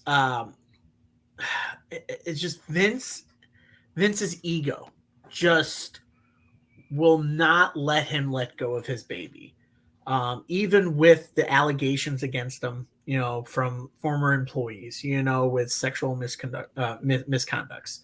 I didn't know if that's the next thing you were getting into. Well, I was going to say, that's a good transition right there. So let's transition into that talking point. Literally, because I really think that he was, even when he had the allegations with, was she an attorney or a lawyer? Well, actually, the first one actually happened in '92. Okay. Let me talk about, I don't know about the 92 one. Let me talk about that one real quick. Okay, so the 92 one, according to reports, in 92, a woman who was a former referee, I believe she was in their early 80s. She went by Rita Marie. Let me see. Yeah, I got my notes here. Rita Marie. She was a referee. She made claims that Vince had persuaded her to perform sexual favors for him, and she refused. And according to her, Vince took advantage of her. And actually, another former wrestler actually corroborated the story in a 2022 interview. So that was the first one that happened. There's plenty of other ones that have happened also. He was accused again in 2005, 2006 by a tanning bar or salon worker, claimed but then apparently that got misinterpreted because of the Royal Rumble that year. So there was a little iffiness to it that if he was actually in that location or at the Royal Rumble in a different location. So that kind of was different. And then comes the big one that you talked about in the intro, the hush money one of the former employee.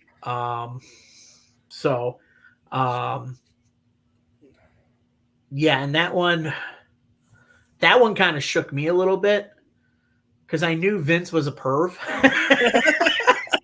I mean, for God's sakes, he made Trish Stratus bark like a dog.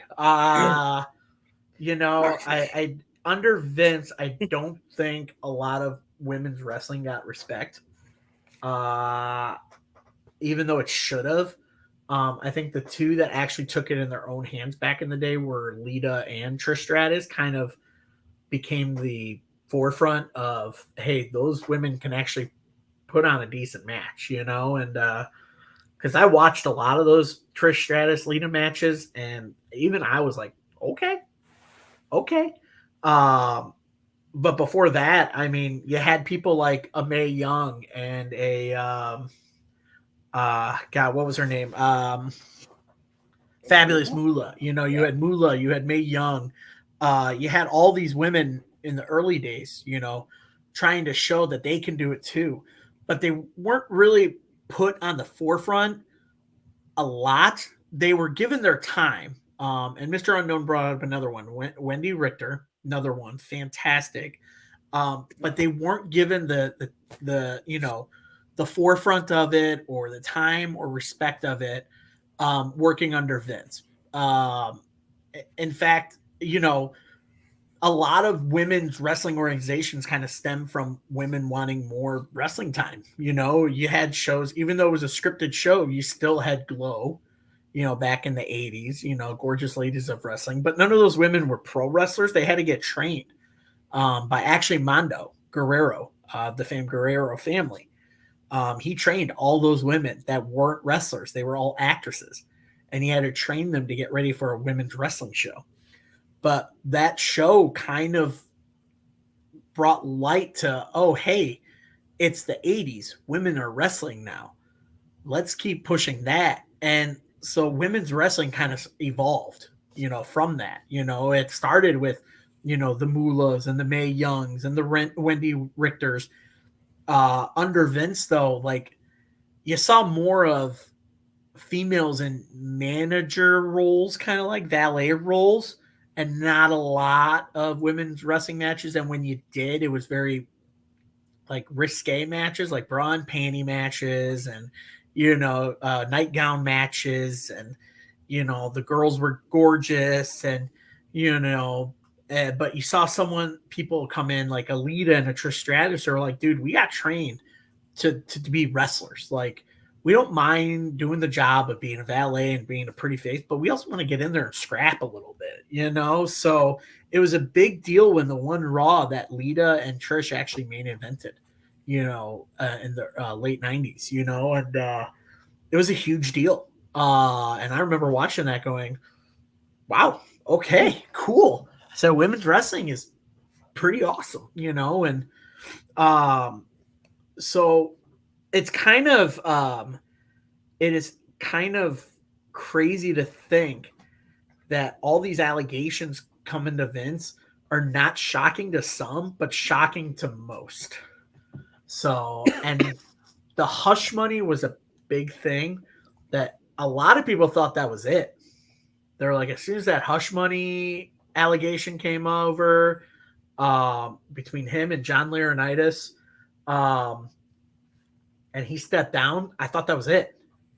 I thought, wow, Vince actually got caught up in some scandalous stuff, and he's done. You know, he doesn't want to put a black spot on his baby on the WWE. But again, there's the Vince McMahon ego. No, you fool, make more money. We can just step away for a bit. We'll come back and make more. We have all I kill myself with the Vince voice, but we have all the shares, Adam.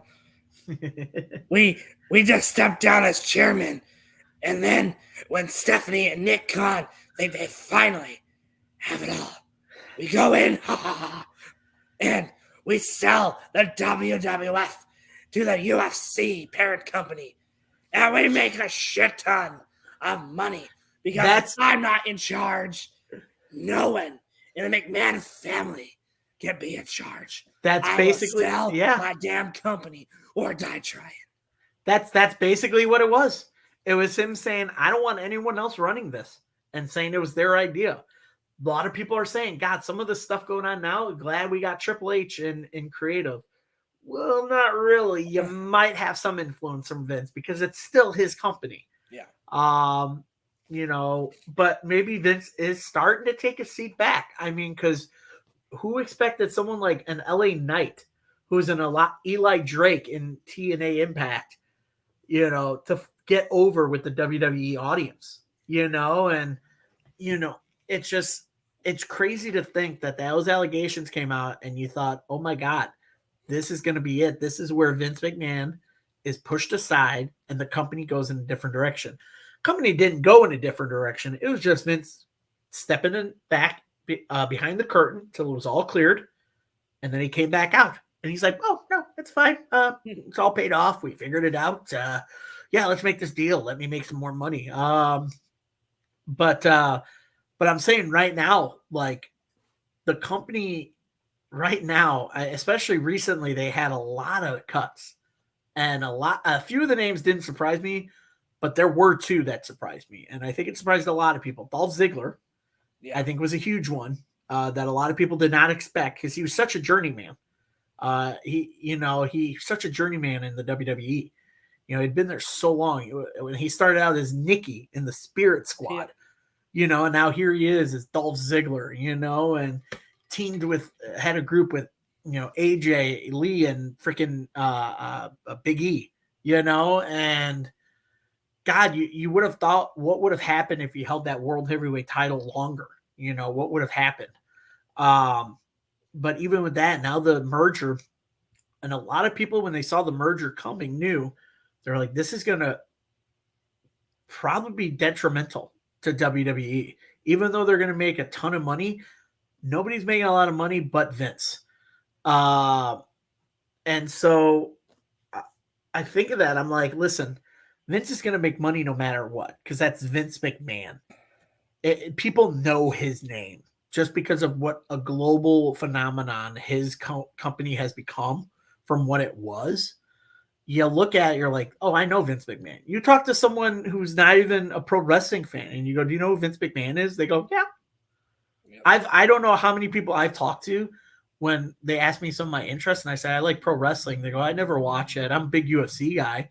I go, so you know Vince McMahon? He goes, oh yeah, I know Vince McMahon. Yeah. I go, yeah, I grew up on that guy. I watched that guy become the face, the evil guy in the late 90s. But also build a corporation like the WWE. He goes, yeah, he's making money now with the merger, you know, in Denver. I was like, yeah, let's see how that works out between two companies that are two different kinds of things of sports entertainment. Well, I Because you guarantee got it, Ultimate Fighting and you got pro wrestling under one umbrella. It's going to benefit a lot of people, but mostly corporate people. I don't think it's going to benefit a lot of the fighters in the UFC. And I don't think it's going to benefit a lot of the pro wrestlers and the wrestlers on the rosters. When you got people being cut now, making budget cuts, but then you make these budget cuts and then you sign someone like Jade Cargill to WWE, you know, and God bless her. Good luck to her. She's actually made to be in WWE. And I'm a big fan of Edge, you know, and I love Edge. I've loved Edge since she debuted. And I'm very happy he's in AEW because this is where he wants to be with his friend Christian. You know, he wants to end his career with his friend, you know, and it finally made it happen. But he said in an interview, he goes, I have no love lost for WWE. They gave me everything. And so with that, I'm also different on that. I'm like, you did. I hate to say it. I love AEW, but they are a step down from WWE. Because again, WWE is the end all that is all, you know? And so, but it's what he wants to do. And if he's happy doing it, let it be. I don't understand the whole anger people have, and especially the IWC the internet wrestling community who wants to bash both. It's like, oh, look at all these AEW fans that are going to bash Jade now because she's in WWE. But then the same people going, oh, look, Edge is in AEW. Oh, he's in a step down, blah. But then you got the WWE people saying, oh, Edge went to a smaller company. Ugh, what a sellout. Oh, we're getting Jade Cargill. That's awesome. She's going to be a star. Like, dude, just be happy that these people are working. Like, I don't understand these people that sit at home and just type out on dirt sheets saying, oh, yeah. It's like, dude, just enjoy the product. You don't have to like anything, just or all of them. Just enjoy it. Like, just enjoy that people are doing what they love doing in a wrestling ring. If I was younger and better shape, I would have joined pro wrestling a long time ago. Hell, 8th grade year when we did our yearbooks, I was voted most likely to be a pro wrestler because I did amateur wrestling when I was a kid. I did amateur wrestling 20 plus years. I was a coach of it. So a lot of people thought, man, Adam would be a great pro wrestler. I was like, yeah, I would. But it's not the industry I want to go into. I'm going to be a fan of it, but it's not what I'm going to go into. I want something different. But looking back at it, if I had the opportunity to do it, I would have, because it's such a cool thing. It's something that people get to do regardless if they're on the big stage like WWE or they're in a promotion like AEW who's thriving right now that nobody thought they would, but that's why I like AEW. It's AEW something different. It is what the Monday Night Wars could have been. Had it been done in front of millennials. So, but that's just my opinion. And so, but with Vince, man, like, I don't know. I don't know what to think of Vince anymore. I know this whole episode we've been on Vince. Yeah. And his whole career in pro wrestling. But man, there's something about the guy. I don't know if it comes with the age. And people say, well, now he's senile. I don't know. We don't know. I mean, how many bumps has he taken in the ring over the years that the man might have CTE? Like, I'm not going to lie. He might have CTE. The man has been, you look at him, you knew he was on steroids when he came out looking more bulkier than before. And so you're like, the guy's done so much damage to his body that it probably has messed with his brain cells. Like, he doesn't know, and I just don't know. Like, he built something that we just can't get rid of because it is a global phenomenon, and everybody, especially people who are not wrestling fans, knows what the WWE is. Yeah. Well, and like I said, people are so used to what Vince McMahon put out there in the Attitude Era, and the Ruthless Aggression Era, or even the Classic Era, where he put a few stars, bigger than life, the muscles, the bigger characters. Like, look at the Hogan and Rock match from WrestleMania. That is one of the biggest moments of professional wrestling. And there's a lot of better, like, at least when it comes to actual match itself. But that one, just because of the story and the characteristics. I think Vince, he just has that image of what professional wrestling is. And a lot of people don't want to change that opinion because they liked it, what they had back then. So, I think like I said, if you want wrestling to grow, I think you just got to just enjoy, you don't have to enjoy every single promotion, every product, but just stop hating on what product you don't like. And there's something out there for everybody. There's independent scenes that got, that where it's not the corporation, like you were saying, like Impact and what ROH was, and New Japan Pro Wrestling. There's a lot of the great independent stuff that you can go back and watch and enjoy those moments.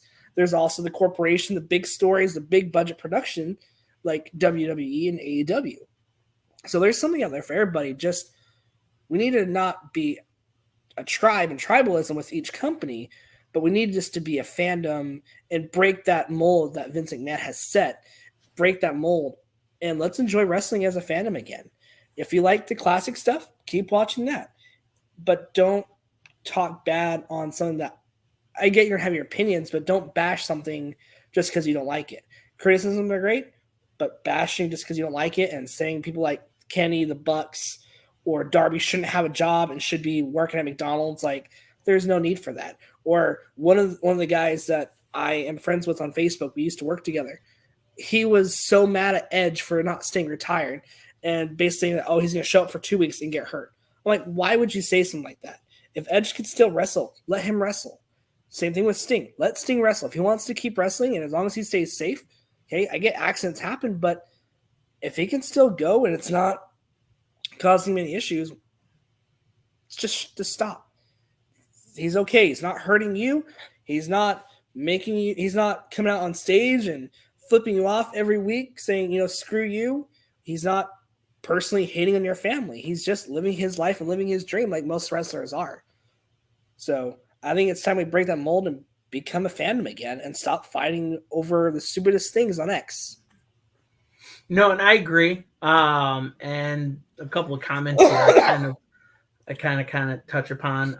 I'm with Mr. Unknown. I watched a lot of WCW too. And I enjoyed a lot of it, and I actually preferred a lot of it over what WWF was doing some of the time there. But I had my favorite factions in both, in WCW, I was NWO Wolfpack guy. I love the NWO Wolfpack. In WWF, I was a DX guy. I love DX. And I agree with them that I do think pro wrestling died in 2001 when WCW was bought by Vince, because you saw this change in just this global thing that Vince bought and just turned it into something different that a lot of people liked. I watched it. I watched it from its inception of when he bought it from 2001 up until 2013 to where I'm like, you know what? I need to venture out and see other products. I'm not going to hate the WWE. I'm just not satisfied with what they're showing me right now. So let me check out other products.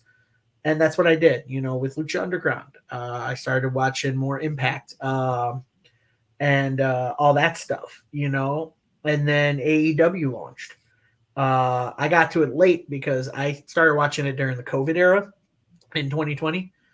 So I got to the game late, but I was enjoying some of what they were doing, with some of the cinematic stuff they were doing, and I flipped over and I watched WWE. They were doing the same thing. But I still watched, I flipped back to WWE, AEW.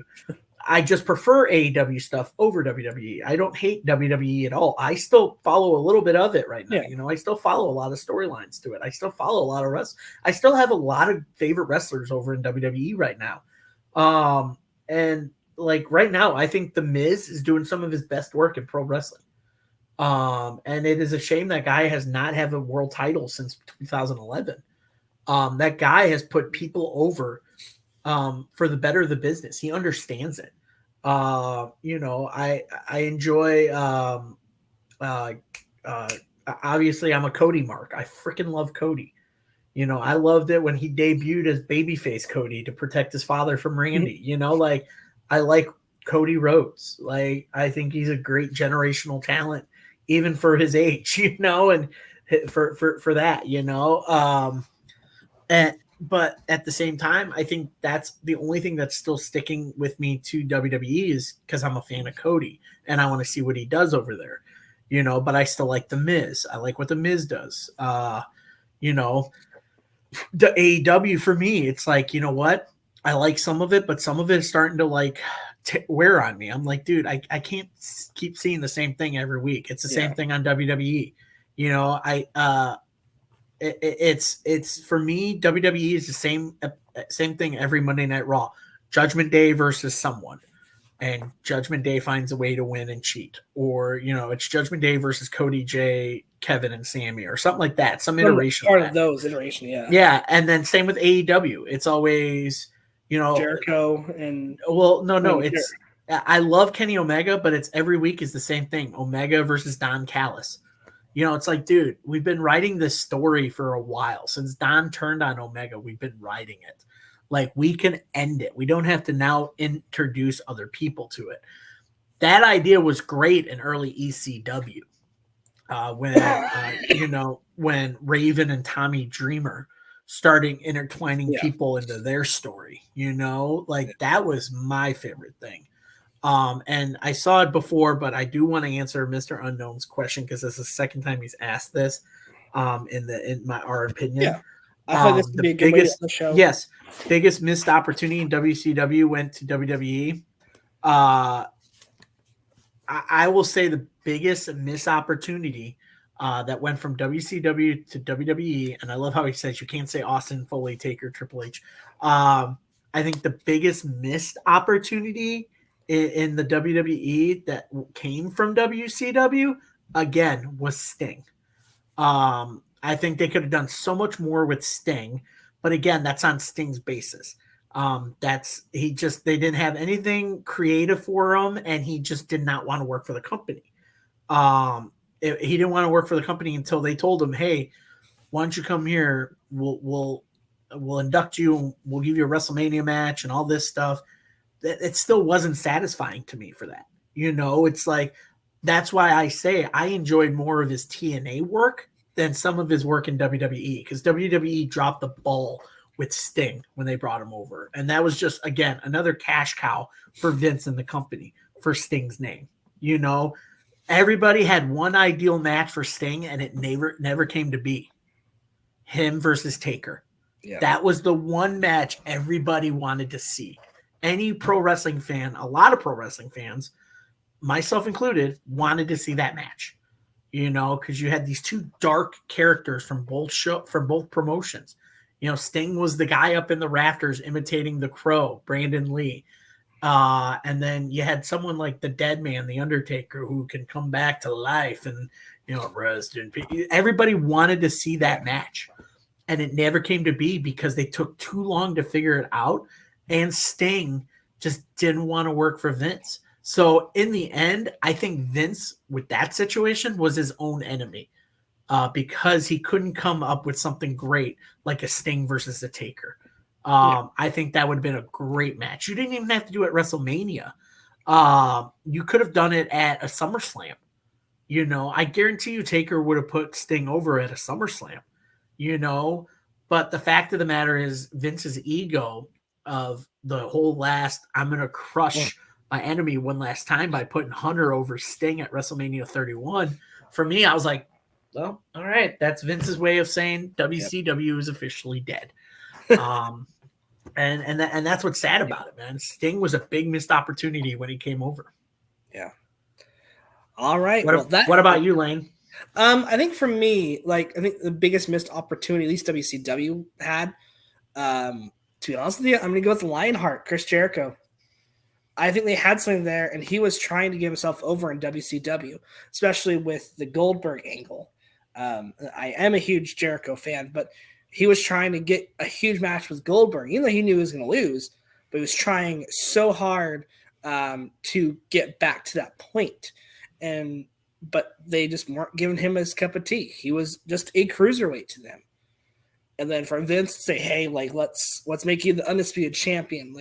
Even though he had to work his way back up in WWF, he still, I think, was one of the biggest, issues with WCW. I feel like they could have capitalized on Jericho. They could have gave him personality, and to see where he went throughout his whole career with with WWE to New Japan to AEW. I feel like WCW was his low point in his career. Yeah, I agree. I think with Chris Jericho, I mean, he could have been world champion in WCW had they taken the chance, because the guy's, especially in his prime, he could have been something in WCW. That's why I look back on that Dark Side of the Ring episode about Bash at the Beach had Vince Russo chosen Chris Jericho over Booker T. But he was so adamant about Booker T, which I could see. Booker T was also a fantastic person to put over, and the crowd loved it. The crowd was very happy to see Booker T go over at the end of the night, and I think he deserved it. It just sucks that he was put over as champion at the tail end of their existing before WWE bought him, and obviously they're like, well, we don't want any remnant. It goes back to he didn't want any memory of NWA. I don't want any memory of WCW, so we're going to wipe out that WCW world title and just call it the heavyweight championship. But WWE also gave Booker the time too. You know, I feel like Booker T was both good in both companies. I know I think he was a lot bigger in WWE, but I feel like that's where in WWE where they gave him the ball. It's like, hey, like we want you to be a bigger than life character with a spinneroonie. Don't forget about King Booker. And I feel like both companies did a good job with Booker T. I feel like you had Harlem Heat where he came in as one of the greatest tag teams, and then he ended WCW as world champion, even though it was kind of a down note. So, you know, Mr. Unknown, I think that was a good. I think that solved your question. He also says that thought Vader was a missed opportunity as well. I think. Oh, Vader, absolutely, big absolutely, big time missed opportunity. Love me some big man wrestling, and Vader was up there for me, man. I loved watching Big Van Vader. Him and Bam Bam, I feel like they didn't get as much time to shine, and I feel like they could have been like a huge WWE World Champion. I feel like they could have, but I still think big man in wrestling, we're still having a hard time with booking them. This goes for both companies. You know, really, Brock Lesnar was like last really big man that was a world champion that had a memorable reign. So I feel like big man in wrestling, that needs to be booked better on no matter what company you're part of. This is not me digging at WWE or AEW. Both of them, and even New Japan. Dude, New Japan, they don't know how to book big wrestlers anymore. No, they even don't. Like Cobbs they're still having a hard time with Cobbs or Lance Archer. Yeah, and I'm a big Jeff Cobb fan. I saw him wrestle at a AAW show in Chicago years back, and I was like, dude, I like this guy. You know, this guy's very impressive to me. And it was then that I figured out that he was in Lucha Underground. And someone's like mentioned that to me at the show. They're like, you know, he was in Lucha Underground. I go, wait, I watched that. Who was he in Lucha? And they told me, and I was like, oh shoot. I said, I thought I recognized his finisher somewhere. It's the same finisher he used in Lucha. So yeah. Well, all right, guys. Well, that's gonna do it tonight on the episode of Vincent Kennedy McMahon. And before we hop off the air, we're gonna do a quick little speed round here. And this goes for people in the comment section and for my favorite podcast host. That is my favorite tag team partner, Adam. My question for everybody down below, even if you're commenting after this episode's been finished recording, what wrestler should have gotten the chance to be a star in WWE, but Vince just never saw it, but others around the world do and or did? for me, man, I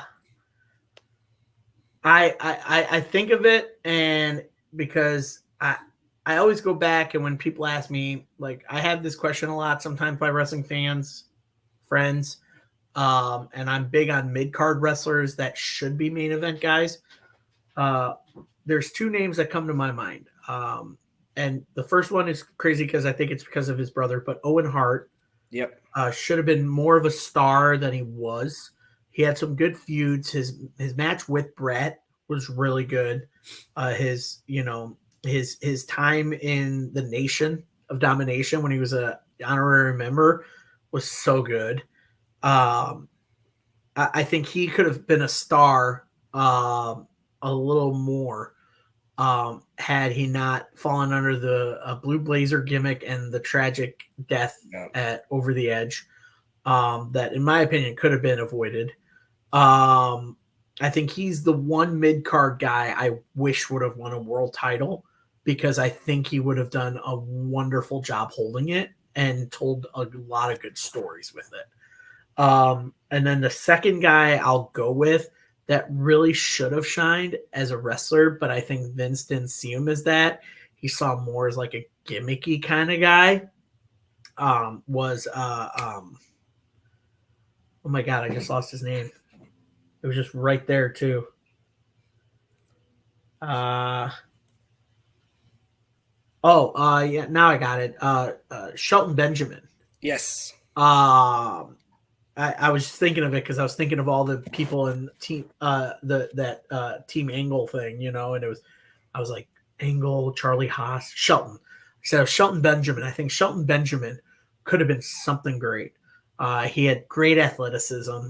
He had worked with a great group with Charlie Haas and Kurt Angle. He had the it. He had the athleticism. He had the personality, but they always saw him as a mid-card star. They always saw him, oh, you're an intercontinental champion or a U.S. champion or a tag champion.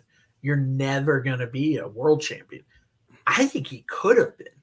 I honestly think he could have done great work with Kurt for that WWE title. Could you imagine, Shelton being the one being like, dude, I think I can beat you.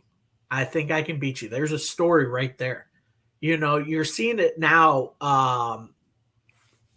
You actually see it now with the Bloodline storyline with Jay Uso saying, I can beat Roman. I'm that good. I'm main event Jay. You kind of see it now with Jay, with Roman, that they were in a group, but I feel like I could beat you and be a world champion. And it's sad because it's weird too, because of that, like for a while you look at certain groups and you see certain members and you're like, that person could have been like a great single star, but it never happened because that just wasn't in Vince's plan. It's sad. But if Vince doesn't see it that way, unfortunately, you're not going to be, you're not going to be the guy or be anywhere near the top of the card. Sorry, I think I actually mean myself again. You did. Anyway, so I think you're right on that one. Especially with Shelton. I think Shelton, him and Charlie Haas should have been bigger deals. Even Charlie Haas now, like I watched Charlie Haas a couple of years ago, back at Hard to Kill, and it was the night after Hard to Kill, and it went up against Josh Alexander, and it was just one of the best classic wrestling matches that should have been on a bigger stage. Mike, his is the British Bulldog, very underrated for sure. I wish he would have got more time. Absolutely. He never won the championship, right? No, he never did. But his match at, I think it was SummerSlam in the UK against Brett was probably one of the best matches I've ever watched as a kid. It was probably, I think it was for the European title, but it was one of the best matches I've ever seen. Okay. I'm going to go watch that. I'll probably watch it tomorrow night. Ethan, thank you so much for coming on. We appreciate the love. Ethan says Hillbilly Jim. Because ain't nobody messing with a country boy. No messing with a country boy, a country boy, Yeah. a country boy. He was very consistent. Country boy. No, but looking back too, like he was very consistent in the ring. And he's the nicest guy you'll ever meet. I've met Hillbilly Jim, and he's the nicest guy you'll ever meet. I'll add to my bucket list then. I'll add to my wrestling bucket list. He's really. I met him. It was him and who was it? Christy Hemme. We met them both at a signing in my old hometown back up north. So, well, I'll have to meet him for sure. I think for me, of course, I said his name in the intro because I'm a huge Zack Ryder, Matt Cardona fan, but I really think Zack Ryder was wasted. He was hot. You don't necessarily have to give him the full-on championship, but he should have been up there. Because if you go back and listen to play some of the old video games with Zack Ryder, dude, commentating was putting him over on that game heavily. Okay. Crowds wearing the shirts. He was the biggest merchandise seller, even beat John Cena at points. So it's crazy to think that you had a big ticket person and then you let him just fall through the cracks. And now he's making more money on the independent scene and winning championships left and right, but he's also building up the next generation of wrestlers. So, and that's what it's all about is this right here, the money right here in Vince's hands. I couldn't choose which background I wanted, so I was like, I'm gonna go with the Vince sniffing the money for tonight's episode. Vince sniffing the money is perfect. It's very perfect and underlining for tonight's episode. Yeah. To be honest with you, since I'm gonna do actually a newer star for my last pick, since you did too. I really think that Jonah, I feel like he should be a bigger thing in WWE right now. Yeah, Oh, the one they call Bronson Reed. Yeah, Bronson Reed's had a couple of like good matches, squash matches, but I haven't really seen him do anything incredible inside of a WWE ring. Right. Or at least that's not an NXT ring. So his NXT days were phenomenal. The black and gold. Yeah. I enjoyed some of his NXT stuff. So that's like I said, I feel like he should be up there. So yeah, that's going to do it for Talking Elite tonight. We'd like to thank everybody for coming out and watching us do our show tonight. It was a lot of fun. Adam, thank you so much. It was a pleasure to have you back on the show. Not just myself, Misty, but of course all the listeners. Talking Elite is whole again. So cannot wait to see where we grow the show from here. Yeah, no, and I'm happy to be back. I'm happy to be back talking with you on Talking Elite. This is some of my favorite stuff to do is talking with you. But also just, get to seeing you, Connor, Mr. Jacobs, seeing some of the new guys, seeing some of the, Canadian guys, Tank's in little video there. I loved it. Yeah. I loved his take on everything. Meeting Mark last night for the first time, a new member, it's so great to be part of a podcast where you just get to, pardon my French, you just get to shoot the shit on pro wrestling. And, you get people in the comments. And again, we thank everybody in the comments, Ethan, we thank you, Mike, we thank you, Mr. Unknown, and everybody else in the comments for, commenting and sharing your thoughts with us. That's just my favorite thing. It's just talking with fellow pro wrestling people and just sharing our thoughts on things. Well, I appreciate everybody for coming out and giving us so much love every week. This has been one of my favorite series that we've done on Talking Elite. We probably will do one in the future on another topic, but we're going to wait for it just a little bit longer because this one took a lot of our energy. So the next few weeks are going to be just smaller one-off episodes and discussions. So it's going to be a lot of fun. Of course, Connor will be back next week. Connor right now is not feeling up to par. He's feeling a little sick today. So we want to thank him for helping us get everything set up. He was able to get the video done on time. So shout out to our dear friend Connor. Hopefully he'll be okay and ready to go for next week. Yeah. Shout out to Connor for everything. He's been the glue that holds this whole podcast together. So we thank him very much, and also just bringing all of us together as fans, and basically basically fathering all of us. He's our Vincent Kennedy McMahon on this podcast. Yeah. Very true. He's our ringleader, our producer. He is the founder. So without him, we wouldn't have this opportunity with our wonderful listeners and, of course, with each other. So it's been a fun night, guys. We appreciate everybody. Next week, Connor just sent me a message. We do have an interview scheduled for next Wednesday. Jimmy Swinger is going to be on the show an hour before Dynamite at 6 Central. So make sure you come out and ask your questions. Come join the conversation. It's going to be a lot of fun. I'm going to try to make it for that one, but I will be in Dallas that night, which is about 45 minutes from home. So it'll take 2 hours with traffic. So I'll try to make it on. And if not, it's going to be a great interview. I'm so excited for the show to have another wrestler. So it's going to be awesome. I cannot believe like 2 back-to-back. So it's been a pleasure. Hope you guys are liking the content we're putting out. Make sure you guys like, share, and subscribe down below here on YouTube. Make sure you follow us on Spotify because we're still putting our old episodes back up on there. So if you want to go back and listen to us while you're at work or in the car, go back, give us some love. Make sure you check out us on X. We post all of our upcoming announcements at All Elite Zone 1. We post interviews that are coming up, questions, happy birthdays. We want to be more with our fan base. So make sure you guys follow us there as well, because I will usually be in the comment section and having a great time with everybody listening. So yeah, we got some fun shows planned this week. We got a Rampage watch along coming up tomorrow night, Talking Elite Canada on Saturday. And then next week's episode, unfortunately, will not be recorded live. I had something come up where I have to be out of class on Thursday night for 4 hours, so I will not be here live. But we will have a show ready for you guys next week. We are going back to the gimmick shakeup. So we will do WWE this time.